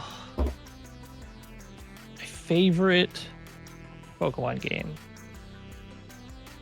Probably the one that I have the most like admiration for would be either the regular or the remake, but like Gen 2. So Gold, Silver, Crystal. Nice. Just because, and it's probably for the same reason that everybody else likes them too, but like you can get 16 badges Oh yeah. in there. You go through the Johto region. Bree, I'm so sorry. I'm gonna spoil this for you, but the game's been out for fucking 20 years, so It's okay. I'm not worried you. about it. It's probably already been spoiled, and I just don't remember it being spoiled. you go through the Johto region, get all the badges, beat the Elite Four, and well, technically the Elite Four is in the Kanto region, but whatever. And then you go through like all the areas from the first game, and you beat, you know, some of them are the same gym leader, some of them are in a different spot, some of them have changed, like the landscape has changed, it's evolved, you can tell that time has passed between the first game or whatever. And then, you know, you do that, you beat the Elite Four again, and then you go to this other area, you know, Mount Silver, and you go and fight Red, which is basically the person that you were playing as in the first game. Like, that is so fucking cool. So fucking cool. It is And probably one of the coolest things Pokemon's ever done. they've not, to me anyway, they've not done anything at all to top that. You know, it's funny because I don't know if you follow the Pokemon Cypher stuff, but that moment is so fucking hard that they use it in damn near almost everybody's fucking rap part in some shape or form. The ... red dot to your forehead, like they use rap schemes with that ... you know, because all the red does is ... you and then fight, you know. Yeah. Like that's the whole gimmick on that, and almost every one of them on that cipher used the red bar. That's how iconic it is, you know. Yeah, that's a really good moment. Yeah, so I mean, there's just like a bunch of nostalgia there, you know, tied in for that one as well. But it just, I do like a lot of the other features that a lot of the other games have had. But yeah, just nothing tops. To me anyway, nothing has topped that. Very valid, and I agree with that sentiment. It's really good because, I can't think of anything else like the red situation in Pokemon ever. But yeah, cool. All right. I guess we can talk about our favorite Digimon games. I don't think Winter or Breeze played any Digimon, huh? No. Well, my favorite Digimon game is one of the, well, it could be a tie between both the two new-ish ones, I'd say. Digimon Story Hacker's Memory is one, and Digimon Survive is another, for entirely different reasons. For Hacker's Memory, I enjoy the mechanics quite a lot in that game for Digimon, and like battling and raising them up to the levels you want and exploring the Digivolution trees. There's so many Digimon in that game, so I like exploring different things. The battle mechanics are fun. But with Digimon Survive, the story is where it's at. That story fucking hits so good. Like, it made me cry a few times and made me feel like Digimon is growing up with its audience, you know. And I really appreciated that side of the storytelling they did to make it a little more darker and hit closer to home with those topics. But I won't spoil too much of Survive for you on the story front, but it is a lot darker than normal Digimon stuff, and there's a lot of that has to do with, there's some death in there, like actual dying. So that's what's really neat. Like, it's not just like your typical Digimon revert to data death. It is human death. You know? Yep. So it's pretty crazy. Like, I really like the Digimon Survive story so much. Like, I played it through twice, and I'm still planning on doing a third playthrough because I still need to get all the endings. But yeah, like I appreciate those two sides of Digimon games, like the storytelling aspect there, and then also the mechanics, because it's just, you know, if you're gonna grind out a game that's gonna take you like 50 plus hours, it might as well be fun. So if I'm gonna be playing a Digimon game forever, I want the mechanics of grinding to be enjoyable to some degree. So Hacker's Memory does that for me. There's a lot of ways you can go about, you know, leveling up your Digis. Yeah, that's where I stand on the, like, I mean, the raising games are cool too. Like Digimon, like raising them from eggs, getting them to certain ages, and then they revert back to an egg because they got too old. Then you're going through an adventure and recruiting Digimon to your city. Like, that's all cool and all, but I always preferred the turn-based stuff. But yeah. What about you, JR? Favorite Digimon game is tough. I have a lot of nostalgia for and a lot of love and admiration for Digimon World 3. I do not ever want to play it again. Oh no.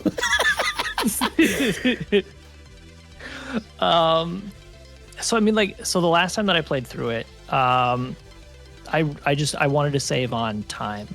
So I played on an emulator, and I was doing some cheats so that I could have super high experience points, like super over-leveled, overpowered Digimon, and I could turn random encounters off.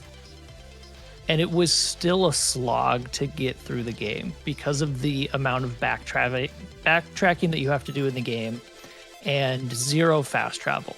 There was like a couple of like shortcuts, kind of, but they weren't very good shortcuts. No, there's so many like issues. Sometimes the shortcuts take longer than just going there regularly, which then defeats the purpose of it being a shortcut. The story is absolutely amazing. So good. I love the story so much. And the ideas that they had in there and the things that you actually have to do are a lot of fun. But there's all of these other things that get in the way that make it, at least for me, very irritating. Yeah, like the Digimon tunnels, huh? Oh my god. I can't even understand the mazes, dude. Like the maps they provide you online to make it easier still don't fucking make sense. It's bad, nope. Dude. Like cool, I'm gonna take the shortcut. I don't know where the fuck I'm at though, or where I'm gonna end up. I should have never. Why I ended up there. I should have never smoked that shit. Now I'm in the Digimon maze. That's how it feels, dude. It sucks. Fuck. I mean, at least the Submariumon sections aren't as bad. They're kind of straight shots where you need to go, but yeah. Yeah, I'll take those. Those are fine. Yeah. Digmon's so bad, dude. Oh, I hate it. Yeah. But it's such a nostalgic thing. Yeah. So, I mean, it's still probably my favorite Digimon game, despite, you know, me having, like, gripes with it and stuff like that. There's a lot of the newer titles I like and stuff, too. I don't like the raising Digimon games at all. It's just too much management for me, and I don't want to do it. Yeah, the management is real crazy sometimes. Yeah. But, just like, I mean, poop, yeah, like feed. Sorry. Yeah. Digimon story stuff, Digimon Survive was great. That's not usually that tactical RPG stuff's not really like my thing a lot of the time, but that was really fun. And yeah, both Hacker's Memory and Cyber Sleuth were really fun. A little bit too grindy. I liked doing the evolutions and stuff like that. It just takes so long to get there. Yeah. It's real grind heavy, those games. I mean, most Digimon games are grind heavy. Yeah, I mean, it's JRPG style, so that's just part of it. So and I get that. I completely understand that. But Yeah. yeah. It just depends on the little intricacies of the grindage that depends on how much you like it. Yeah. Yeah, it makes sense. Very fair. All right, so I figure we could go on a little intermission real quick. If you guys want, I need to kind of use the restroom. Oh my god, you always have to. No, I'm just kidding. Oh my god. I gotta break the seal, Bree. You know the drill. But once you break the seal, it's over. Don't worry, it's Like, okay. It's just over. All right, I'll be back, guys. I guess we'll be back in like 5 minutes. If that's cool with you guys. Yeah, sounds good. Yeah. All right, we'll be back soon.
I'm just doing like ghost Pokemon that I think are cool. Like, this isn't like cool typings or anything like that. Like, yeah, I just realized that. Thank you for letting me know. Jesus Christ, I thought I unmuted.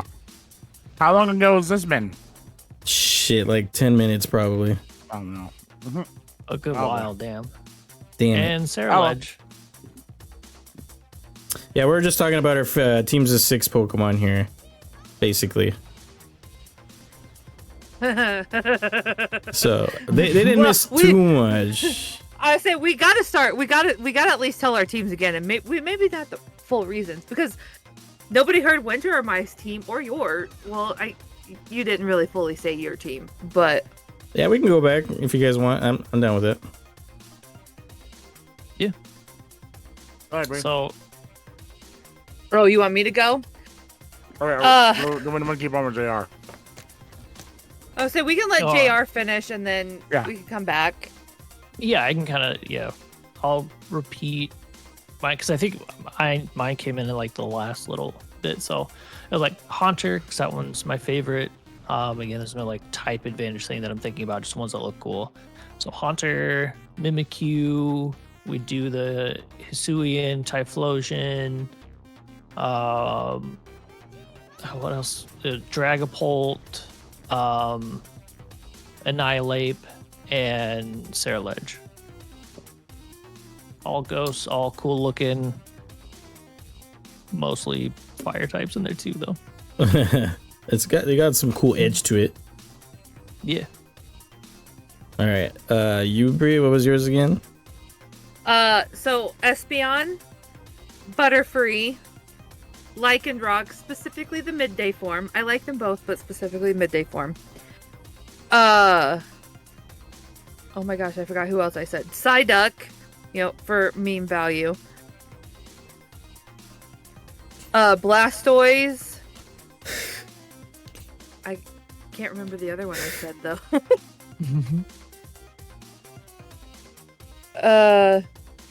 Charizard, that was it. I was like, brain no function. Like, there's so many to remember. There really is. Because if I could, I would put like 12 on my team. But I know that's not possible. But I have so many that I would do. Like, I specifically, throughout my playthroughs of games, I'll go through and switch out my Pokemon every once in a while. Alright, what about you, Winter? What was yours again?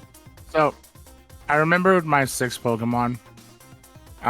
Just because I wanted to try to follow the one legendary rule. Okay. Like, only allowed one legendary Pokemon on the team. So, Totodile. Totodile's gonna be, my Pikachu.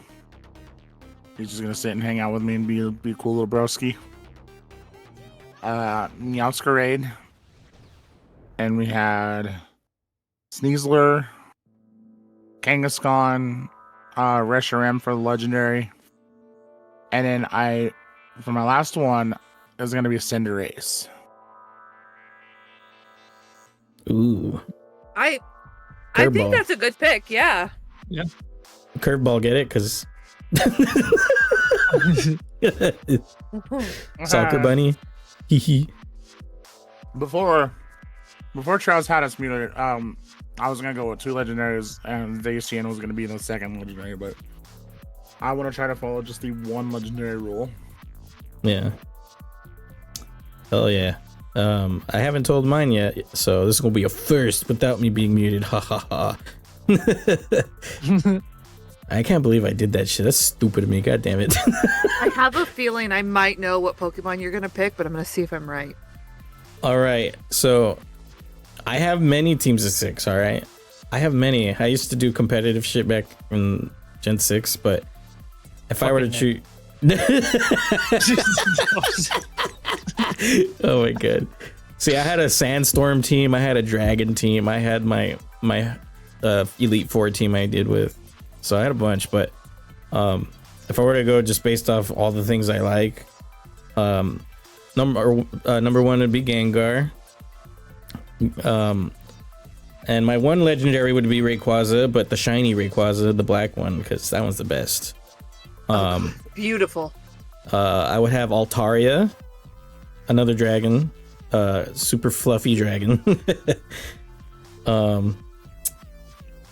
I also really like Greninja, because back in Gen 6, Protean, the special ability was fucking cracked.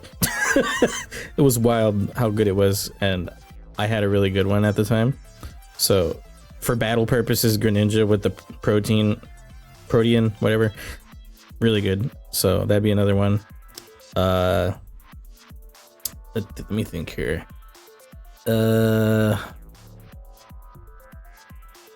Hariyama is a really good one. Hariyama, the fighting type sumo wrestler Pokemon. I really like Hariyama. They're super beefy, super strong too. Like if you do belly drum with the fucking cross chop or whatever, oh my god, it's vicious. Let me think here. What else is there? I like Alakazam a lot. Alakazam's pretty sick. Oh yes. I like Alakazam. He's one of the best sidekicks out there. And if I were to throw something brand new, like Gen 8 or 9, probably Clodsire. Clodsire, the Quagsire version of, the Paldean version. Oh yeah. Yeah. Clodsire is amazing. I love that motherfucker so much. He's so squishy and cute, and I love him. He's so squishy. Yeah. So that'd be my team right there, probably. A very interesting team. It's just all favorites of mine, but I didn't really think too hard about team composition. Okay, so I have a follow-up question. I don't know if this is one of your questions, but what's your least favorite Pokemon? Oh, and that's not part of my things, but we can talk about that. Least favorite? Shit. Pelipper. Okay, why? At Pokemon Emerald specifically, he's a fucking bitch. I hated running into them every time in battle out in the wild or on a team. Like, because they abused Protect, and sometimes the RNG would let them Protect 2 to 3 times in a row, and it was just so annoying, dude. And I just didn't like having to deal with that shit, So like they were just like Protect fiends to me, and I just don't like them. They're just dumb little fucking birds. I mean, fair. I have visceral hatred for Pelipper. Nah, not that bad, but I don't like them. You'll never catch me with the Pelipper on my team. What about you? What are your least favors?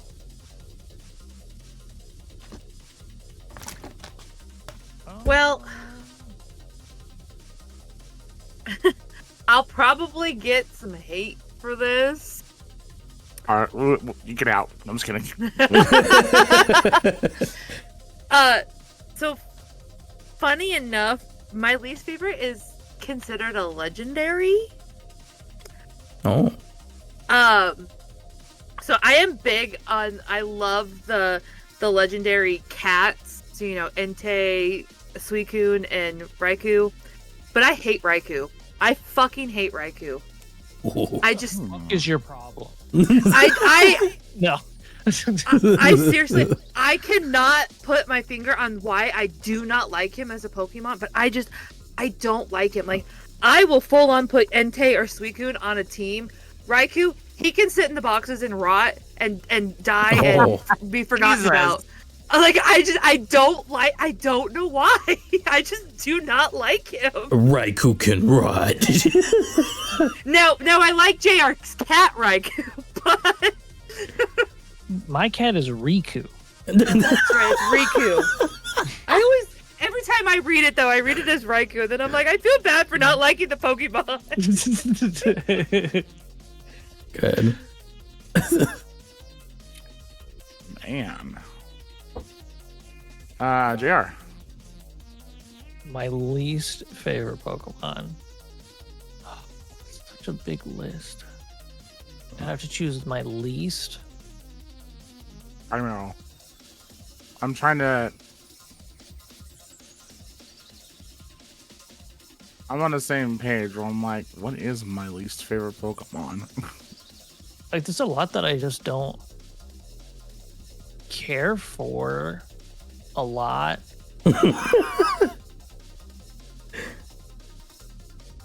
There's some that I can kind of like appreciate in a way, some form or fashion.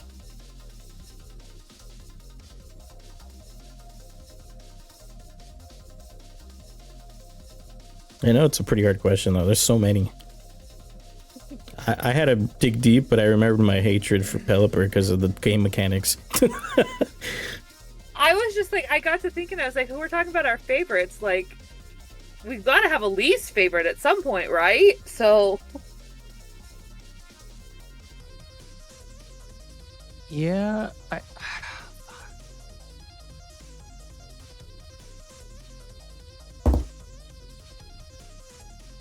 I'm trying to think, like, of a Pokemon where I look at it and I'm like, nah. Nah. Never.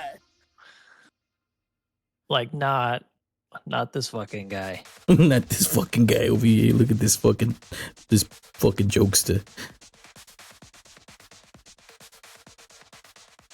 I mean, there's a couple that I kind of agree on. That's just like, no, wait, I remember one. Hold on, I have to find them.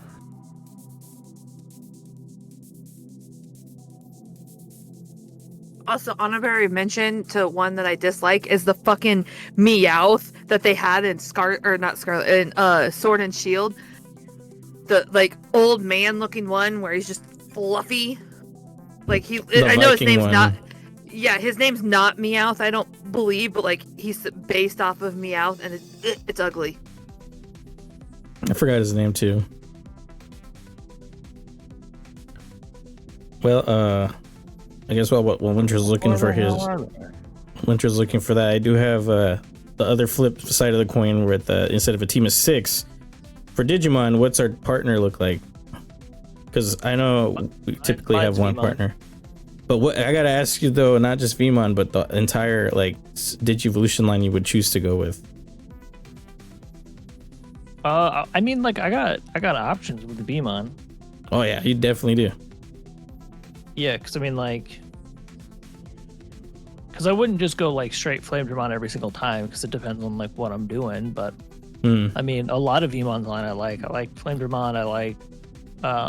But there would be a bias towards a certain. Right. Magnamon and yeah, I mean, so Flame Dramon is my favorite of Vmon's evolutions, but I mean, definitely if I'm gonna go like his top end or whatever, I don't like the V-Dramon line at all, so I would definitely skew towards the Imperial Dramon line. Sorry, Tessa made me laugh. Thanks, Steve Blumont. The voice actor. Oh, yeah. Oh, man. Yeah, I don't... Vmon's got so many options. You got V-Dramon, X-Vmon, Flame Dramon, Lydramon. Okay. What was it? You find it? I did, so I'm ready whenever. Let me see.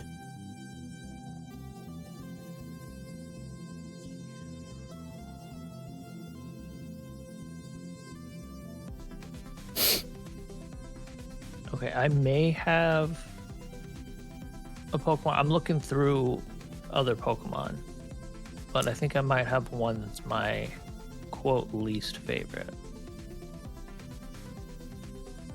I think so. We'll see. I'm pretty sure I have multiple least favorites. Yeah, let them rip. Yeah. So to answer question B, Renamon is definitely going to be my partner. Fuck you all.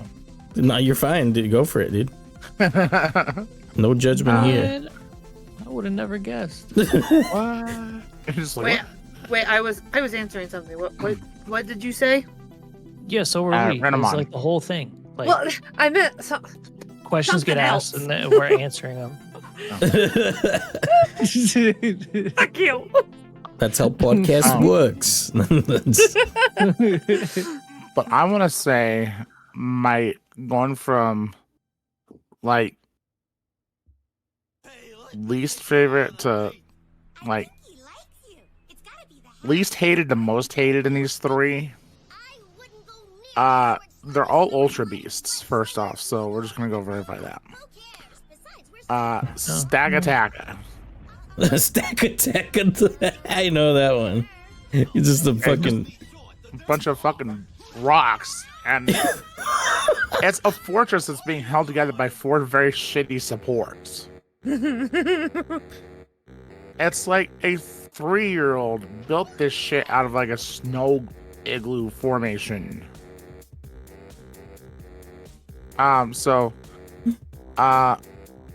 Blaze of Fallon. Blast of Leon. That's weird. It just reminds me of Clown Man from fucking Mega Man with the goddamn disco ball on his head. Oh, I know which one you're talking about now. And I just, oh god. But I think my most hated Pokemon,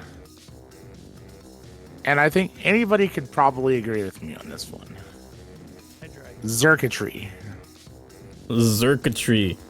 Interesting. I thought you were going to say Guzzlord. Cool. I'll give Guzzlord a pass. Cool. But Xurkitree, it's a bunch of fucking computer wires. Yeah, I'll tell you this much. It would have been a good Digimon. Yeah. Xurkitreemon. Like, oh no, wires. Oh.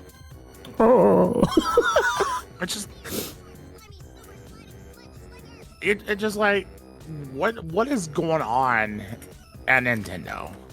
Okay, like, I get that Nintendo has had some pretty bad vibes. Like, let's take a look at Execute for a minute.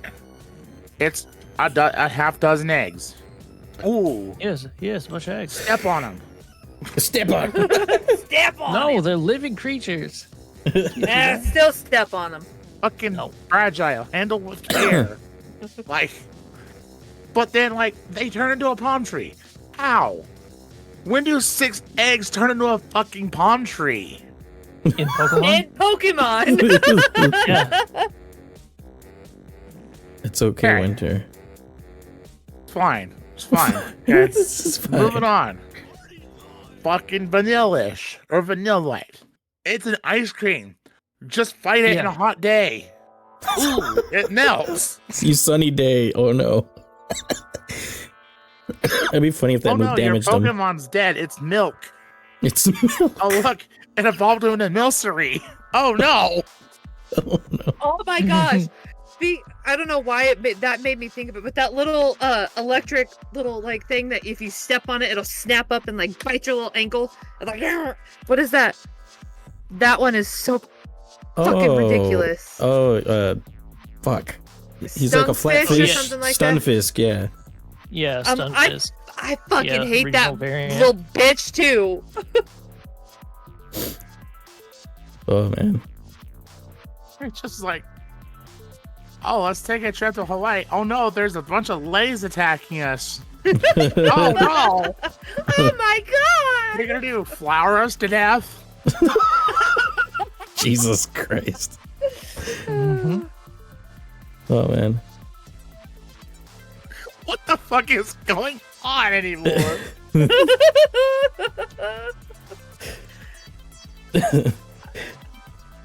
What was I gonna say right now? Did you have yours, JR, that you were gonna talk about? Cast form. That's my not least favorite not the Pokemon. Tiggo Bitties guy. Yeah. Fucking cast form. He just booba with head. Yeah. Yeah, that's funny. I don't Ball care for section. I can understand that for sure. They're just a gimmick Pokemon to the max, and they're not even that cool looking, even with their form changes. Yeah, like the form changes, it's a neat idea. He's dumb. Yeah, I see it. Yeah.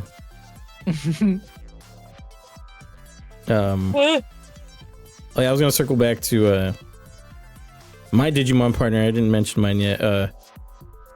You guys probably already know this, obviously, right? It's the orange dinosaur. Nah, he used to be honest.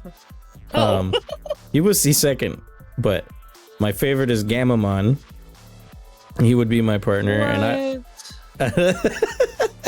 and I would go down the Gulus Gamamon Digivolution tree, so I'd go to Gulus Gamamon, Regulusmon, and then Arcturusmon. I will go edgy. The Gamamon, you have a stuffy of that, don't you? I think I've seen you post. Yeah, I just looked him up. Yep, I do have a lot of different things with Gamamon. He's cute. I have a keychain, a little toy figurine, a plushie, a vital bracelet with him to Digivolve with, fucking an OC of Gamamon. But yeah, he's definitely one I would have. He's the homie. He's the homie. Here's another thing that would be fun to talk about that we haven't even touched upon yet, where the different types of Pokemon, like fire, ice, water, electric, versus Digimon types, which are differently named but similar. If you guys didn't know, like there's stuff that is the equivalent to Pokemon that are on Digimon's side, but they're called something else. Like if you were to have a machine Digimon, that would equal a steel type and an electric type Pokemon, Oh, okay. And then you have stuff like insectoids, which would be bug types for Pokemon. Yeah, plant, which would be grass type for Pokemon. And then you got, let's say, beast Digimon, which would be kind of like normals, I guess. Normal types. Beast. Some beast Digimon have attributes of fire and water and ice and other things that separate them a little bit too. But for the most part, like a base form beast would be like normal Digimon or normal Pokemon. So it's really cool that some types of Digimon will encompass two Pokemon types, Yeah. It's just there's a lot less types too. Like I think there's like maybe 10 to 12 Digimon types, while there's like 18 Pokemon, I believe. But yeah, there's like stuff like Dark Digimon, Holy Digimon. That would be kind of like Dark type would be the same shit over there in Pokemon, but it would also encompass Ghost because there's some ghostly type Dark Digimon, Mm-hmm. And then Holy would be like fairy types, psychic types, that kind of deal. It's just interesting to see how different they do it. But yeah, like what are some of your guys' favorite types of Pokemon? Like I made the decision that I was gonna be like, if I were to be like a gym leader for Pokemon, it would definitely be a dark and or ice type gym. I can dig it. Yeah, if you were a ground type gym, I could dig it more, but I'm just kidding. You're not funny. Oh, I tried. No, I laugh, so you're funny. I definitely feel like I would be like, as a gym leader, I would be psychic, and I think I get that a lot because like I am a Wiccan, and so I do a lot of what my husband calls being psychic. Yeah. It's not, but Espeon is my favorite Pokemon, and I like her because of like the psychic abilities that she has. So I feel like I would definitely be a psychic, maybe psychic and dragon, because like I said, I like Charizard too. Yeah. But I think dragons, they're cool looking in Pokemon. Like you don't have as many cool looking psychic Pokemons, and I am definitely 100% that person that will base my team off of if they're cute or not. Yeah. What about you, JR? Ghost all the way. I could figure as much with how you had your team of 6. Yep. Yep. I mean, that was already your gym team right there, huh? Oh yeah, absolutely. Ghost type's pretty good. I gotta say, it's amongst my top 3, so I approve. I always struggle with beating ghost type gyms, so They're kind of tough sometimes. they can be, yeah. If you don't know what to do, you're gonna get your ass beat. You're gonna get your ass handed to you on a silver platter. Yep. For me, I think I don't know, it's hard for me because like I love dragon types. I think I would probably be into the dragon type trainer stuff if I were to be a gym leader, because I had a dragon team at one point and that was really fucking good. Like I think I remember it having Altaria for the mega to be dragon fairy. I had Dragalge, which is a poison dragon. I had Tyrannotrum, which is a dragon rock. I had I think it was Salamence, flying dragon, and what's the name of that 3-headed dragon that's dark type? I can't remember. Hydreigon. Yeah, that was another one I had for dark and dragon. So I had like all the different variations of my team, and I think a Garchomp for ground dragon. So I would definitely try to dominate with the dragon teams. That's been my favorite for a while. Same with Digimon too. Like my favorite Digimon types end up being Dramons, which are dragons, and also sometimes machines and insectoids. For some reason the insectoids in Digimon are so good. Like I don't really care for many bug type Pokemon, but when it comes to the Digimon, I'm like, ooh, Sneemon, Kuwagamon, Kabuterimon, Flymon, you gotta be kidding me. These guys look vicious, you know? So that's my reasoning on all those typings.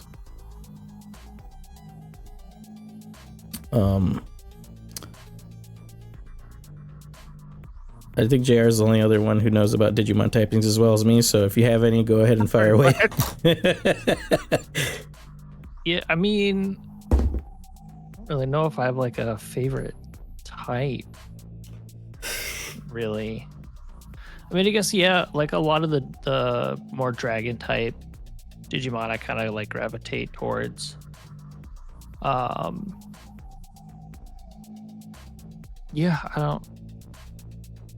I don't think I have like a favorite like type. Interesting. I wasn't expecting that. You just kind of vibing with whatever. Yeah, I mean, like if it looks cool to me, I like it. Yeah, that's a good way to handle it. Yeah. I feel that because, like I said, that's how I am with Pokemon. If it's cute, I like it. Yeah. Yeah, that's kind of how some of the typings are. So, Tasso says that Digimon types and attributes change in each game because Beast and Insectoid don't exist in Cyber Sleuth. That is true. It's not always constant. Like Pokemon has a constant. I'm kind of just using examples throughout all these different games that I've played to, like, you know, kind of draw the line between them and compare and contrast, you know. Yeah, that is true. Like, not all of them will remain constant in the series for Digimon, so it doesn't even really matter too much, you know. It's just whatever vibe suits you. You know, Digimon's all about the vibes. But yeah, that's pretty much how they differ and are kind of similar. But yeah, I do have like 1 or 2 more questions here if you guys have time for them. Yeah. Oh, I'm still good. Okay, just making sure y'all are good on time. So I know we can get into some deep conversation. Okay, so what other Digimon / Pokemon stuff do you like other than, you know, the games and the shows? Is there any other peripherals? I know we talked about card games a little bit. You can go back on that topic. It could be like merchandise, collectibles, whatever. Yeah, it would be, for me at least, the card game for both series. Oh yeah, that's a for sure. Like, I could see that with you for sure. I see you posting all the time about it. Yeah. Yeah, I'm with JR on that one. I definitely enjoy the Pokemon cards. Like I said, I have 17 6-inch binders full. I need to buy more because I have those like little 10s that you can buy with the Pokemon cards. I have 9 of those full of cards that I still need to go through and put away. So I have a lot. And I get them like Santa brings them to me in my stocking. Like I got 6 more packs in my stocking this year.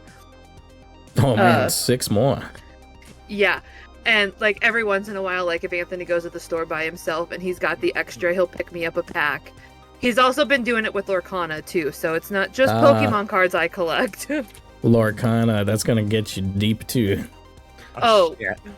Girl, with Stitch, 100%. If they made a Pokemon that looked just like Stitch, instant favorite. Espeon would go out the door. Amazing.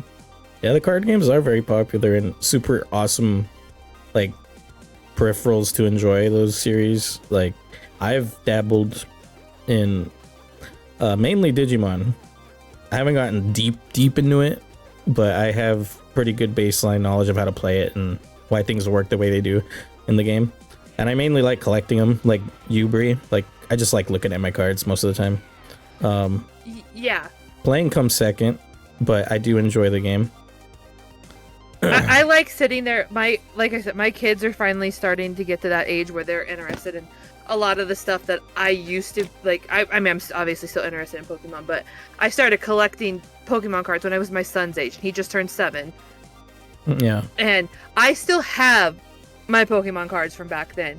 And now that he's getting interested, he wants to look through them and he wants me to talk about them and stuff. And my pride and fucking joy is the OG Pikachu one that is now worth like thousands of dollars that I have. Oh. And amazing. he's like, because I'll give the kids my duplicate cards. Like if I know I already have it, I'll give it to them. And he's like, Mom, can I have that one? And I was like, you fucking touch that and I will break your fingers. Oh, like no. no touchy. Oh, I would not do that. I am not that kind of mom. But he's not allowed to touch it. It is like double layered and then in that plastic case so that it does not get ruined. Yeah, some cards are very, very, valuable. My brother one year for Christmas paid to have that card graded. And so it's got the nice little special case that has what it's worth and all that stuff on it. Oh yeah, nice. What about you, Winter? Definitely the card games. I tried playing the card games. I tried playing the Digimon card game. I mean, I enjoyed it for a little bit, and then it started to get a little too complicated for me, and so I kind of set it aside. It just seemed way not my type of game. So I still have all my Digimon cards. I thought about sending them off to either JR or Trouzr, but I haven't gotten that far yet in life. Like, but the Pokemon card game I love. I do collect like amiibos, so I do have all the Pokemon amiibos at the moment that is accessible. I mean, I've got a couple things Digimon, like mainly just Renamon, obviously, but Yeah. just clip on not a clip on, but like it's a laminated picture of Renamon. Laminated. Actually, I have 4. Yeah, I have 4 of them. They're just like little chibis. Well, Renamon, Isabelle, May from Overwatch, and then Crystal from Star Fox. Ah. So, the four females that I would, pop to oblivion, but Oh, fuck. Yeah, all right, cool. just saying. I wasn't expecting you to just full send, all right? It's okay, though. I'm not judging you. It just caught me off guard now. And I'm currently working on, because there's somebody who on Etsy makes plush figures. Hmm. And she does offer one that is of Crystal and of Renamon, so I'm still on the fence on which one of the two that I want. Which one comes first? They're like 6 feet tall. First off, like actual human size. But they're like $1,000 fucking dollars. Oh yeah, that's definitely a pretty penny. Yeah.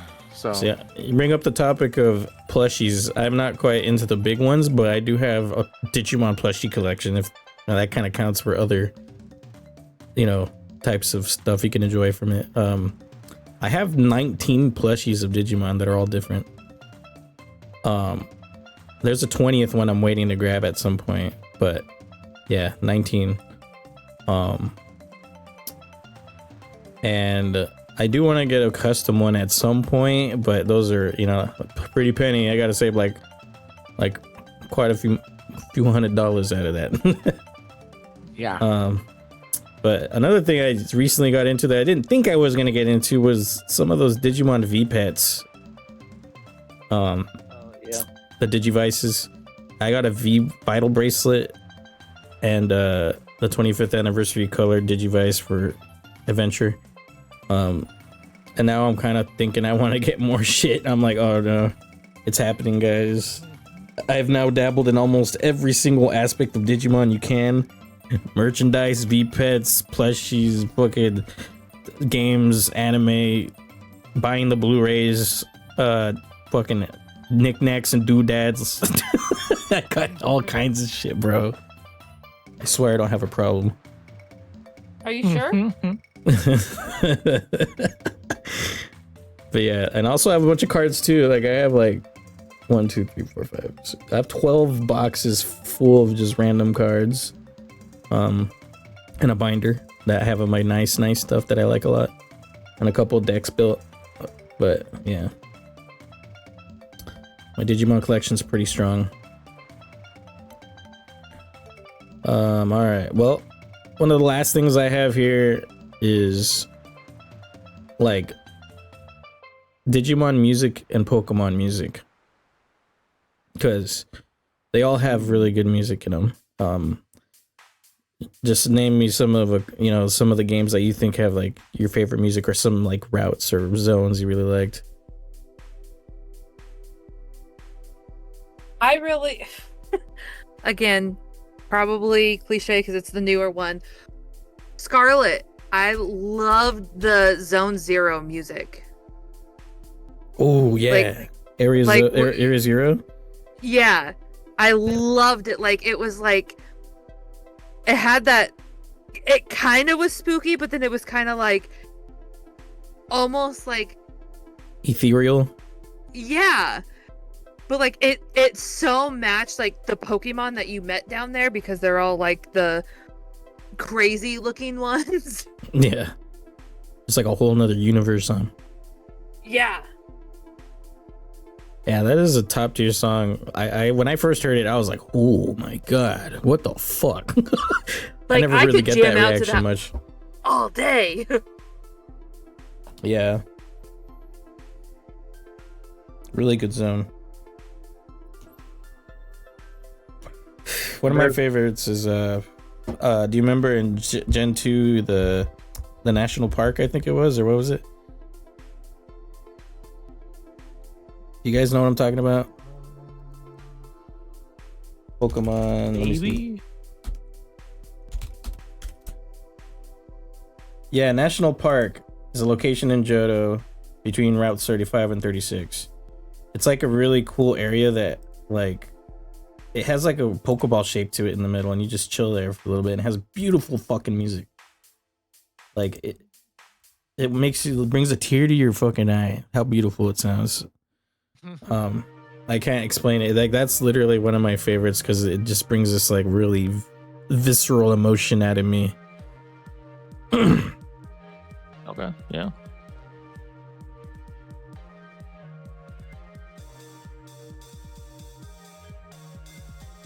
So, you guys got any for me? So, God, like you can't ever really go wrong with some Pokemon music. One that really fucking sticks out to me though I always just do it. I always listen to it just for the memes. Was Gets' battle theme from Black and White. And literally, if you just go to his music video on YouTube of just his battle theme, people are making fun of it and be like, you know, what is his favorite game? Tetris. What? What's his brother's name's Dennis. What kind of vegetable does he like? Lettuce. Just because, you know, if you listen to songs, it's like guess. And so they just fucking make a meme out of it. It's like misheard lyrics. Yeah. So like, but I mean, I like his theme song. Don't get me wrong. I do like his theme song. But I don't think it's my favorite theme song though. What about that guy from Coliseum with the afro? Oh my god, yes. I know exactly. Oh, same guy with the afro. Oh, yeah. You don't remember him? I forgot his name. He had a bunch of Ludi Colos. Yeah. What is it? Hold on. He was hilarious. Oh my gosh, what is his name? Hold on. MajoralyBrii. Yeah, MajoralyBrii had a really like spicy Spanish song. Yeah. And he had a bunch of Ludi Colos he had to fight. His fucking hair is my favorite. That one was a pretty baller song. What was his name? Mirror B. MIROR and then B.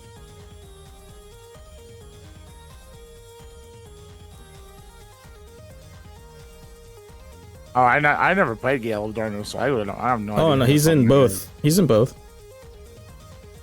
I've not played the GameCube games. Oh, I thought you just meant you didn't play Gale of Darkness and you played Coliseum. No. Yeah, he's got a really spicy theme. I do specifically remember that because like it plays as soon as he walks anywhere near you. Yeah. Do you have any Pokemon songs, JR? Pokemon songs, not really. I mean, I like a lot of the music and a lot of the games. But there's none that like super stick out to me. You can't like you're not able to. You just like enjoy the experience. You can't pick from this moment of the game. This track spoke to me or whatever. Yeah. Gotcha. I mean, that's fair. Sometimes it'd be that way where you're just vibing through the game. I will say I think my favorite like theme or themes definitely is like the final Pokemon theme when you're going up like against the gym leader, like especially in Pokemon like Black and White and Sword and Shield. Black and White, it just fucking slaps. And in Sword and Shield, when they start chanting along with the song, when the audience is starting to chant with the song, Oh yeah. that just gets your adrenaline just pumping. You're just like, oh my god, this is it. We're here. This is my shit. If Pokemon does one thing amazing, it's them battle themes, dude. Like, oh, yeah, you're right. You're just blood pumping, ready to fuck shit up. Yeah. I feel that. And on the other side of the spectrum, on the Digimon side, I know only me and JR have really played them, but if you play Hacker's Memory, it's got like almost every song on there's a banger. There's only one I could say I don't really like on that was Kowloon. That song sucks. Yeah. the Kowloon song is just because you grind there so much and you just hear it over and over, and it's fucking annoying. It's not very good either. I'll give Bree a song so she can declare one her favorite. I'll post it in our group chat. Just listen to that song. That's your favorite song, Bree. Not the intro. It's a fucking original theme song. Oh god. Digimon.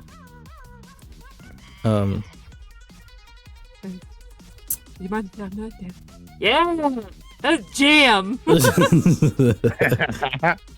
I like it. If we're talking anime intros, the Japanese version of Tamers' intro is my favorite.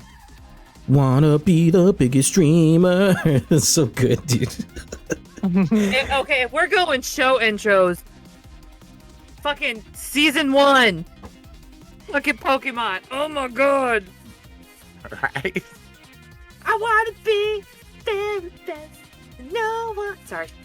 It's just as iconic as the Digimon's first song. And it's so funny. So that popped up in my memories, that song. It was like the meme thing says, my kid, Mom, will you sing, or Dad, will you sing me a bedtime song? And then it's the intro to Pokemon playing, and I'm like, that is so me as a mom. And I have absolutely done that to my kids.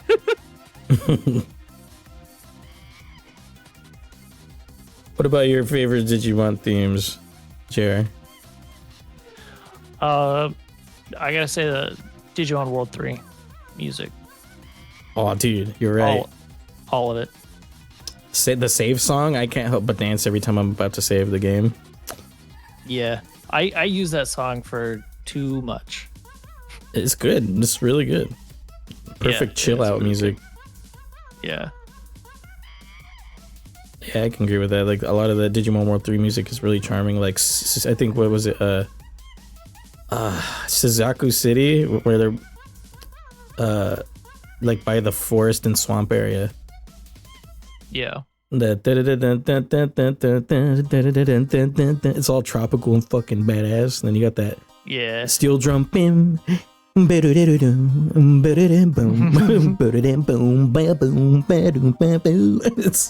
I love it. Top tier shit. It's all so good. Yeah, the Digimon music in the games, like if you haven't played Dawn and Dusk, the battle themes, like just the normal shit you fight with, sounds pretty good. Some of the like the map theme when you're choosing an area to go to in World Dawn and Dusk is good. Is you just want to sit there and look at the map screen and dance. That's what I do every time. I can't help it. It's that good. People who watch my streams a bit recently know I can't help myself. But anyway, Pokemon music, Digimon music, all good shit. All good shit. So I guess last thing here. Did you poop your pants? No, Digimon did. I did. Last thing here is, what would you do to convince somebody that Pokemon is better than Digimon? Like, what would you say to them? I don't know. I'm not very good at convincing. I mean, name all the things you really love about Pokemon and be like, this is why Pokemon's sick.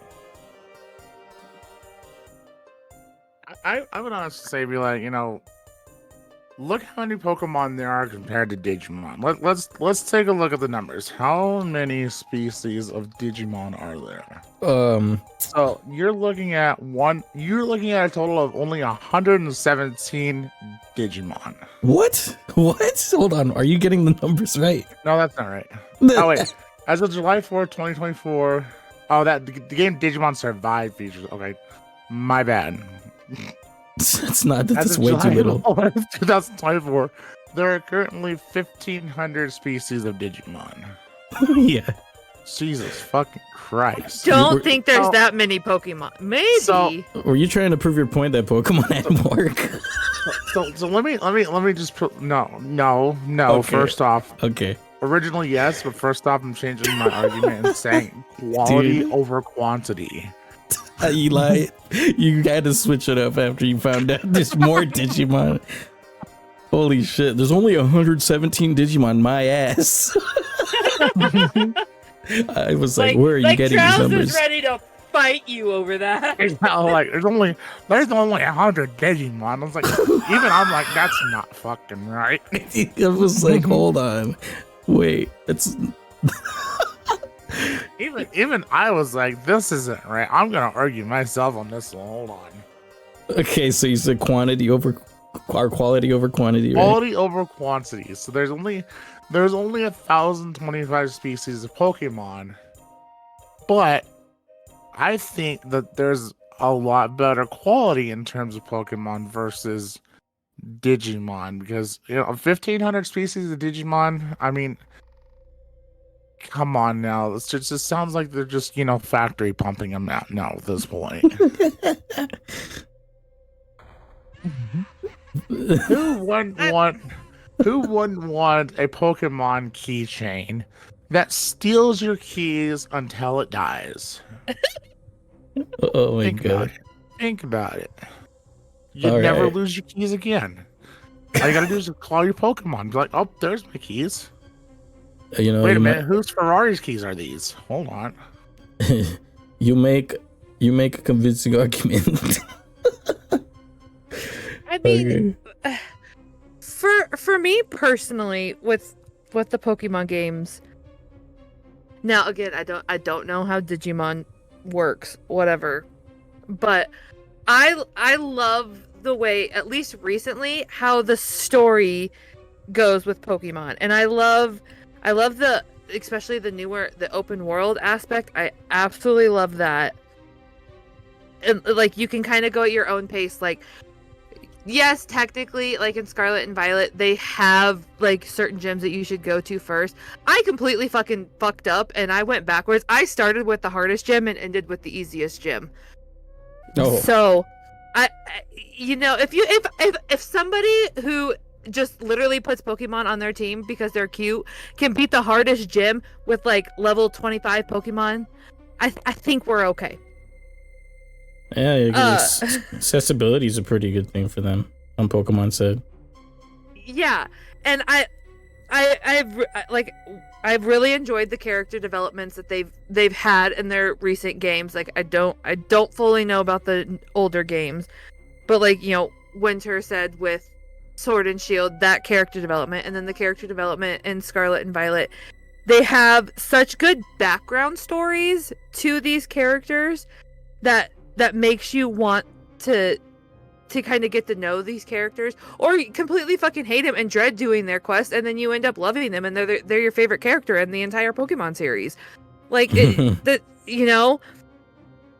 and you did say that like Digimon has like their typings and stuff, but I feel like Pokemon, with what you said, Pokemon has more of a variety of typings, and then you have those combinations still too, and like, and I really just enjoy Pokemon. And I'm not smart when it comes to the battling and stuff. I just kind of wing it and I hope for the fucking best. But I still thoroughly enjoy the battles. Especially I hated one of the bosses in gym leaders, that's what they're called, in Pokemon, the old man with the suitcase, Larry? where you fight him in the restaurant or whatever.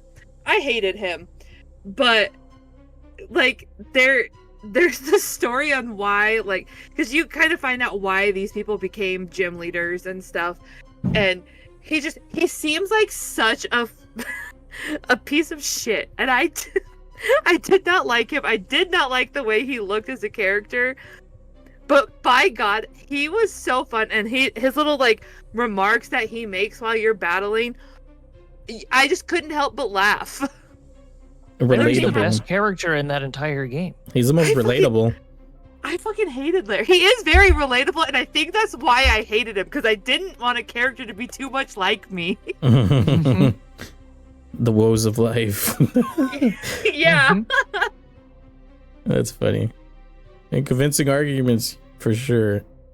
All right. One more argument to add Oh. on there. Okay. So, taking a look at it. So, let's take a look at names for a second here. Oh god, the names. So, the Pokemon with the longest name in the game is Crabominable. Okay. I thought it was So that's- Kilowattrel. I thought that's what this is saying here. Is Oh, okay. Well, go on. Crabominable. Okay. Crabominable. That's 4, 5, 6, 7, 8, 9, 10, 12 letters. 12. Let me guess. Digimon I is can like look at- 24. Taking a look at the longest Digimon name, Gigawarumon Zaemon is one that pops up. Let's see here. Where was that other one that I saw? At Lurk Kabuterimon. Arrestor Dramon Superior Mode Brave Snatcher. That's just a bunch of different words. They He said snatch. God damn it. Ancient Megatheriumon. Okay, that's one word, by the way. Bancho Mamamon. Aero V Draymon. Bancho Golemon. Bancho Leomon. Bally Beastmon. Baboon Gamon. Like, what is with some of these names? They gotta get creative sometimes, I guess. Ancient Volcanomon. Yeah. Just call his ass Mortar Shithead. What? I don't know. Just name. So you're saying the naming conventions are The long name. and weird. The names need some adjusting. Hmm. I Well- get that Mon is part of, the whole aspect of Digimon, but do we really need to add Ancient or Ultra Mega Beast and Knuckles into the name? Context is important, all right? In Digimon, context is important. See, I feel like I'm counter arguing once you're here, but I don't care. I don't care what they're named because I'm just gonna fucking nickname them anyway. Like, one of my playthroughs, I literally nicknamed my Pokemon Shithead because I did not want. I can't remember what Pokemon it was, but his name was Shithead. Amazing. Or like my Luxray was Luxie. I just nickname all my Pokemon. They never say their actual names.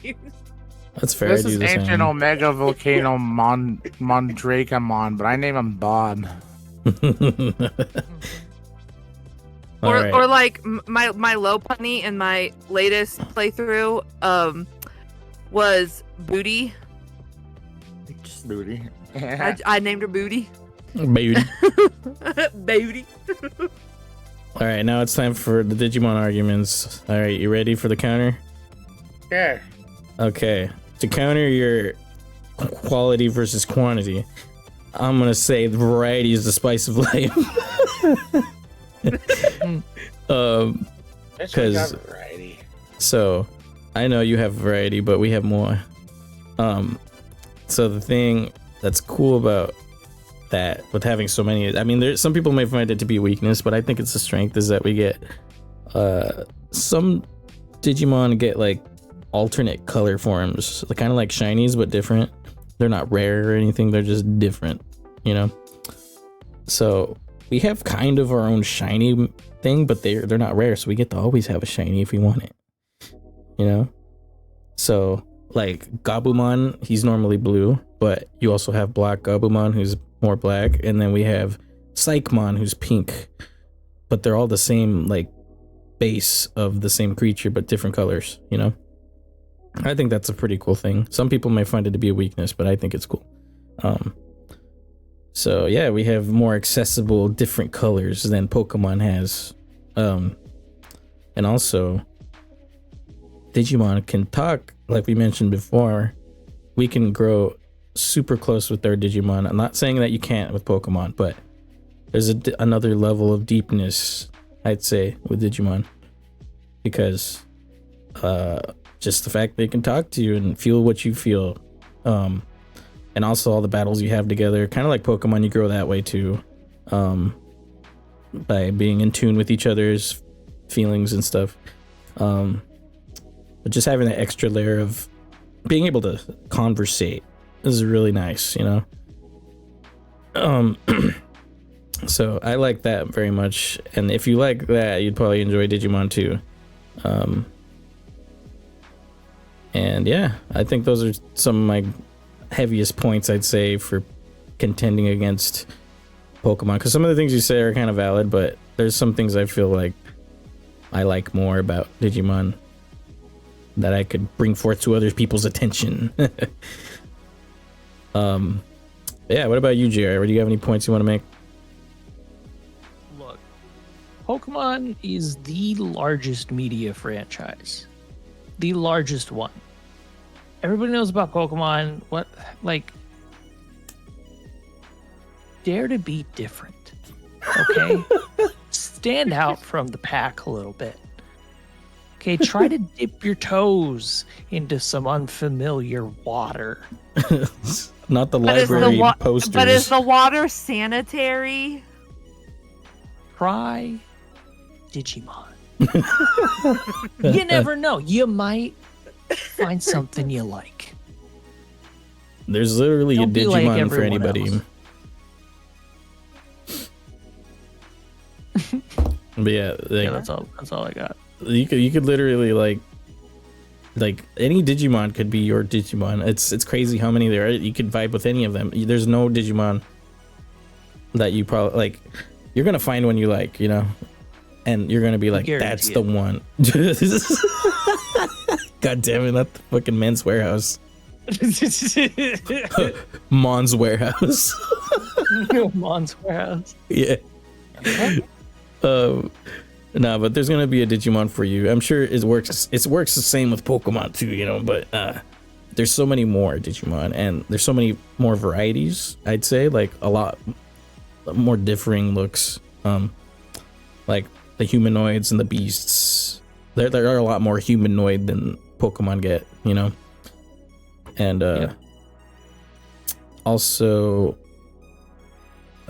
pretty much that's all I got. But yeah, like,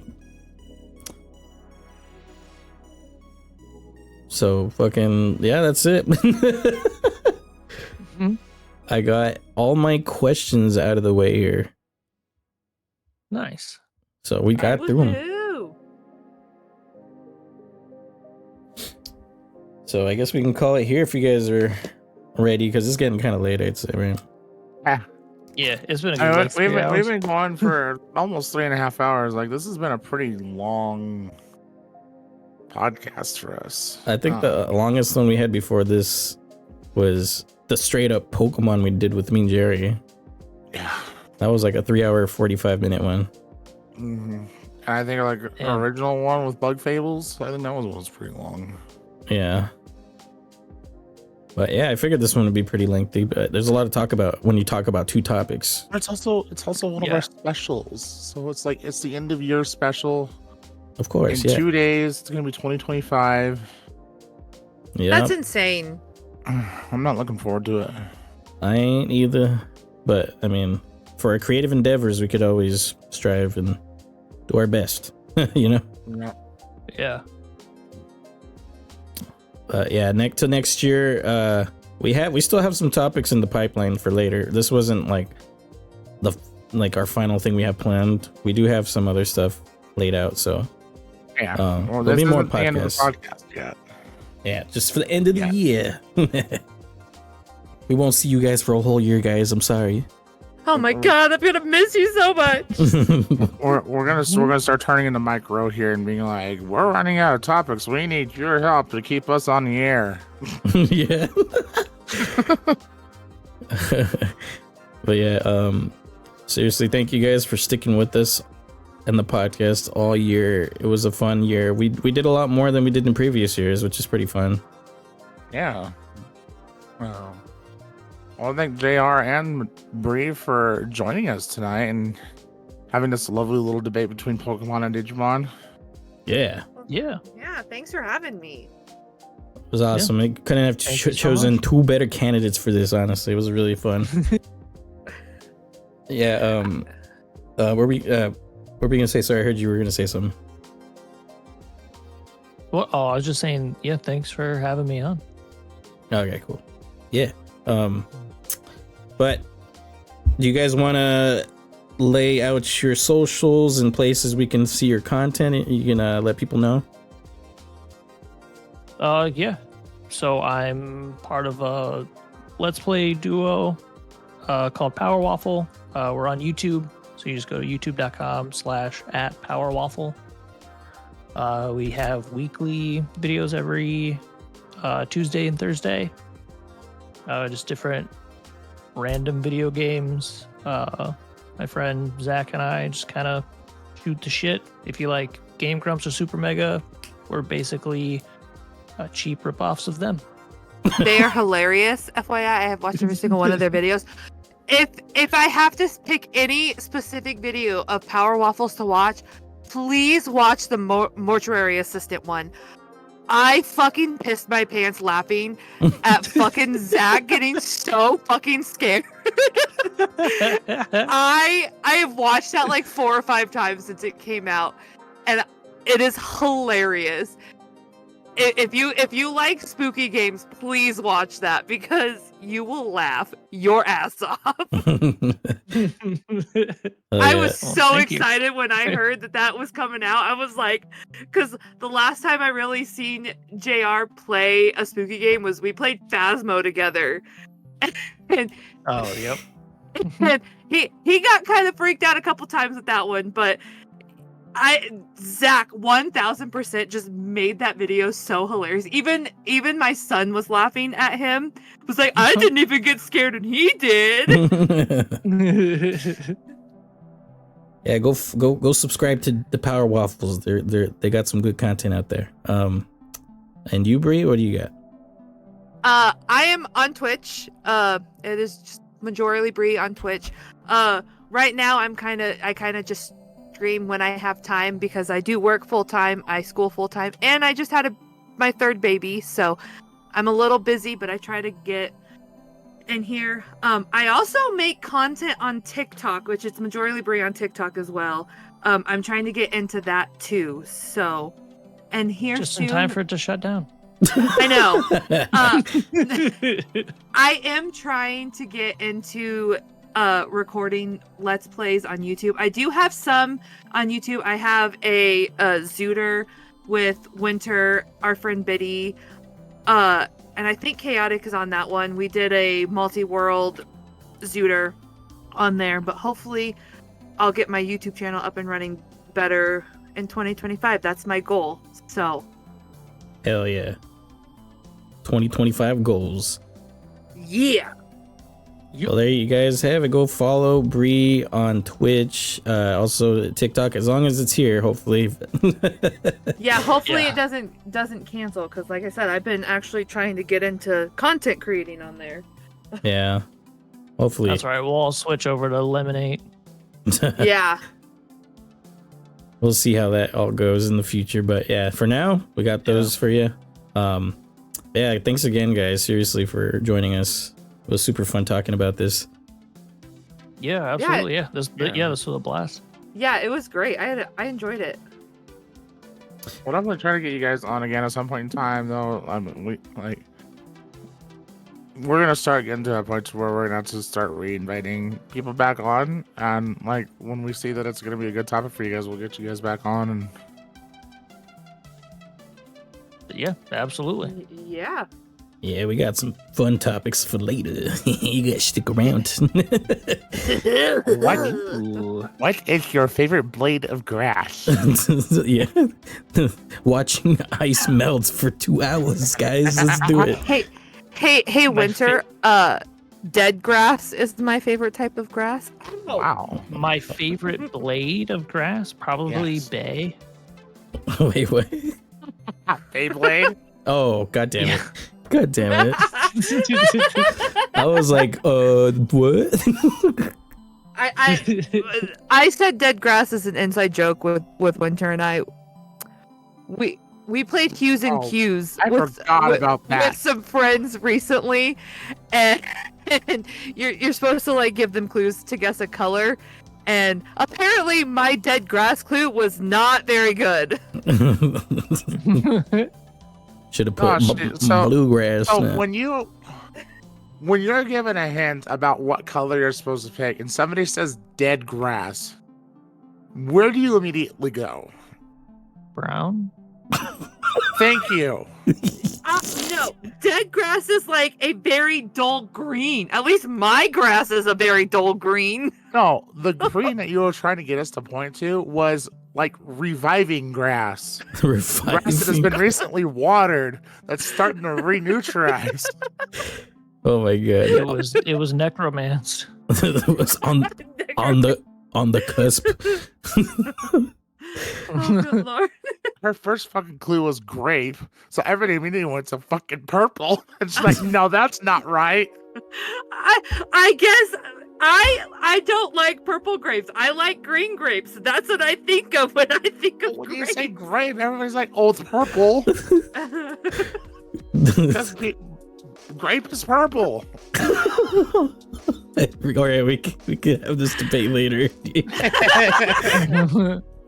All right, guys. And as always, if you guys want to give us some ideas for the podcast to talk about later, you could let us know in the comments section when this video gets uploaded. Winter's got to get on that since I'm the only one recording tonight. So it'll be a bit later than usual when it's up, but yeah, let us know in the comments. Let me get actually your channel so they can go sub to you, Winter. Yeah. What the hell? That's not you. But Imposter. it is. It's an impostor. Imposter. It's imposter. All right, yeah, but it'll be on Winter's channel at some point in the future. But yeah, we'll see you guys probably end of January, maybe, Winter. Yeah. See you guys next year. Yeah. All right, much love, everybody. We'll see you on the next one. Goodbye. Bye. Bye. Bye.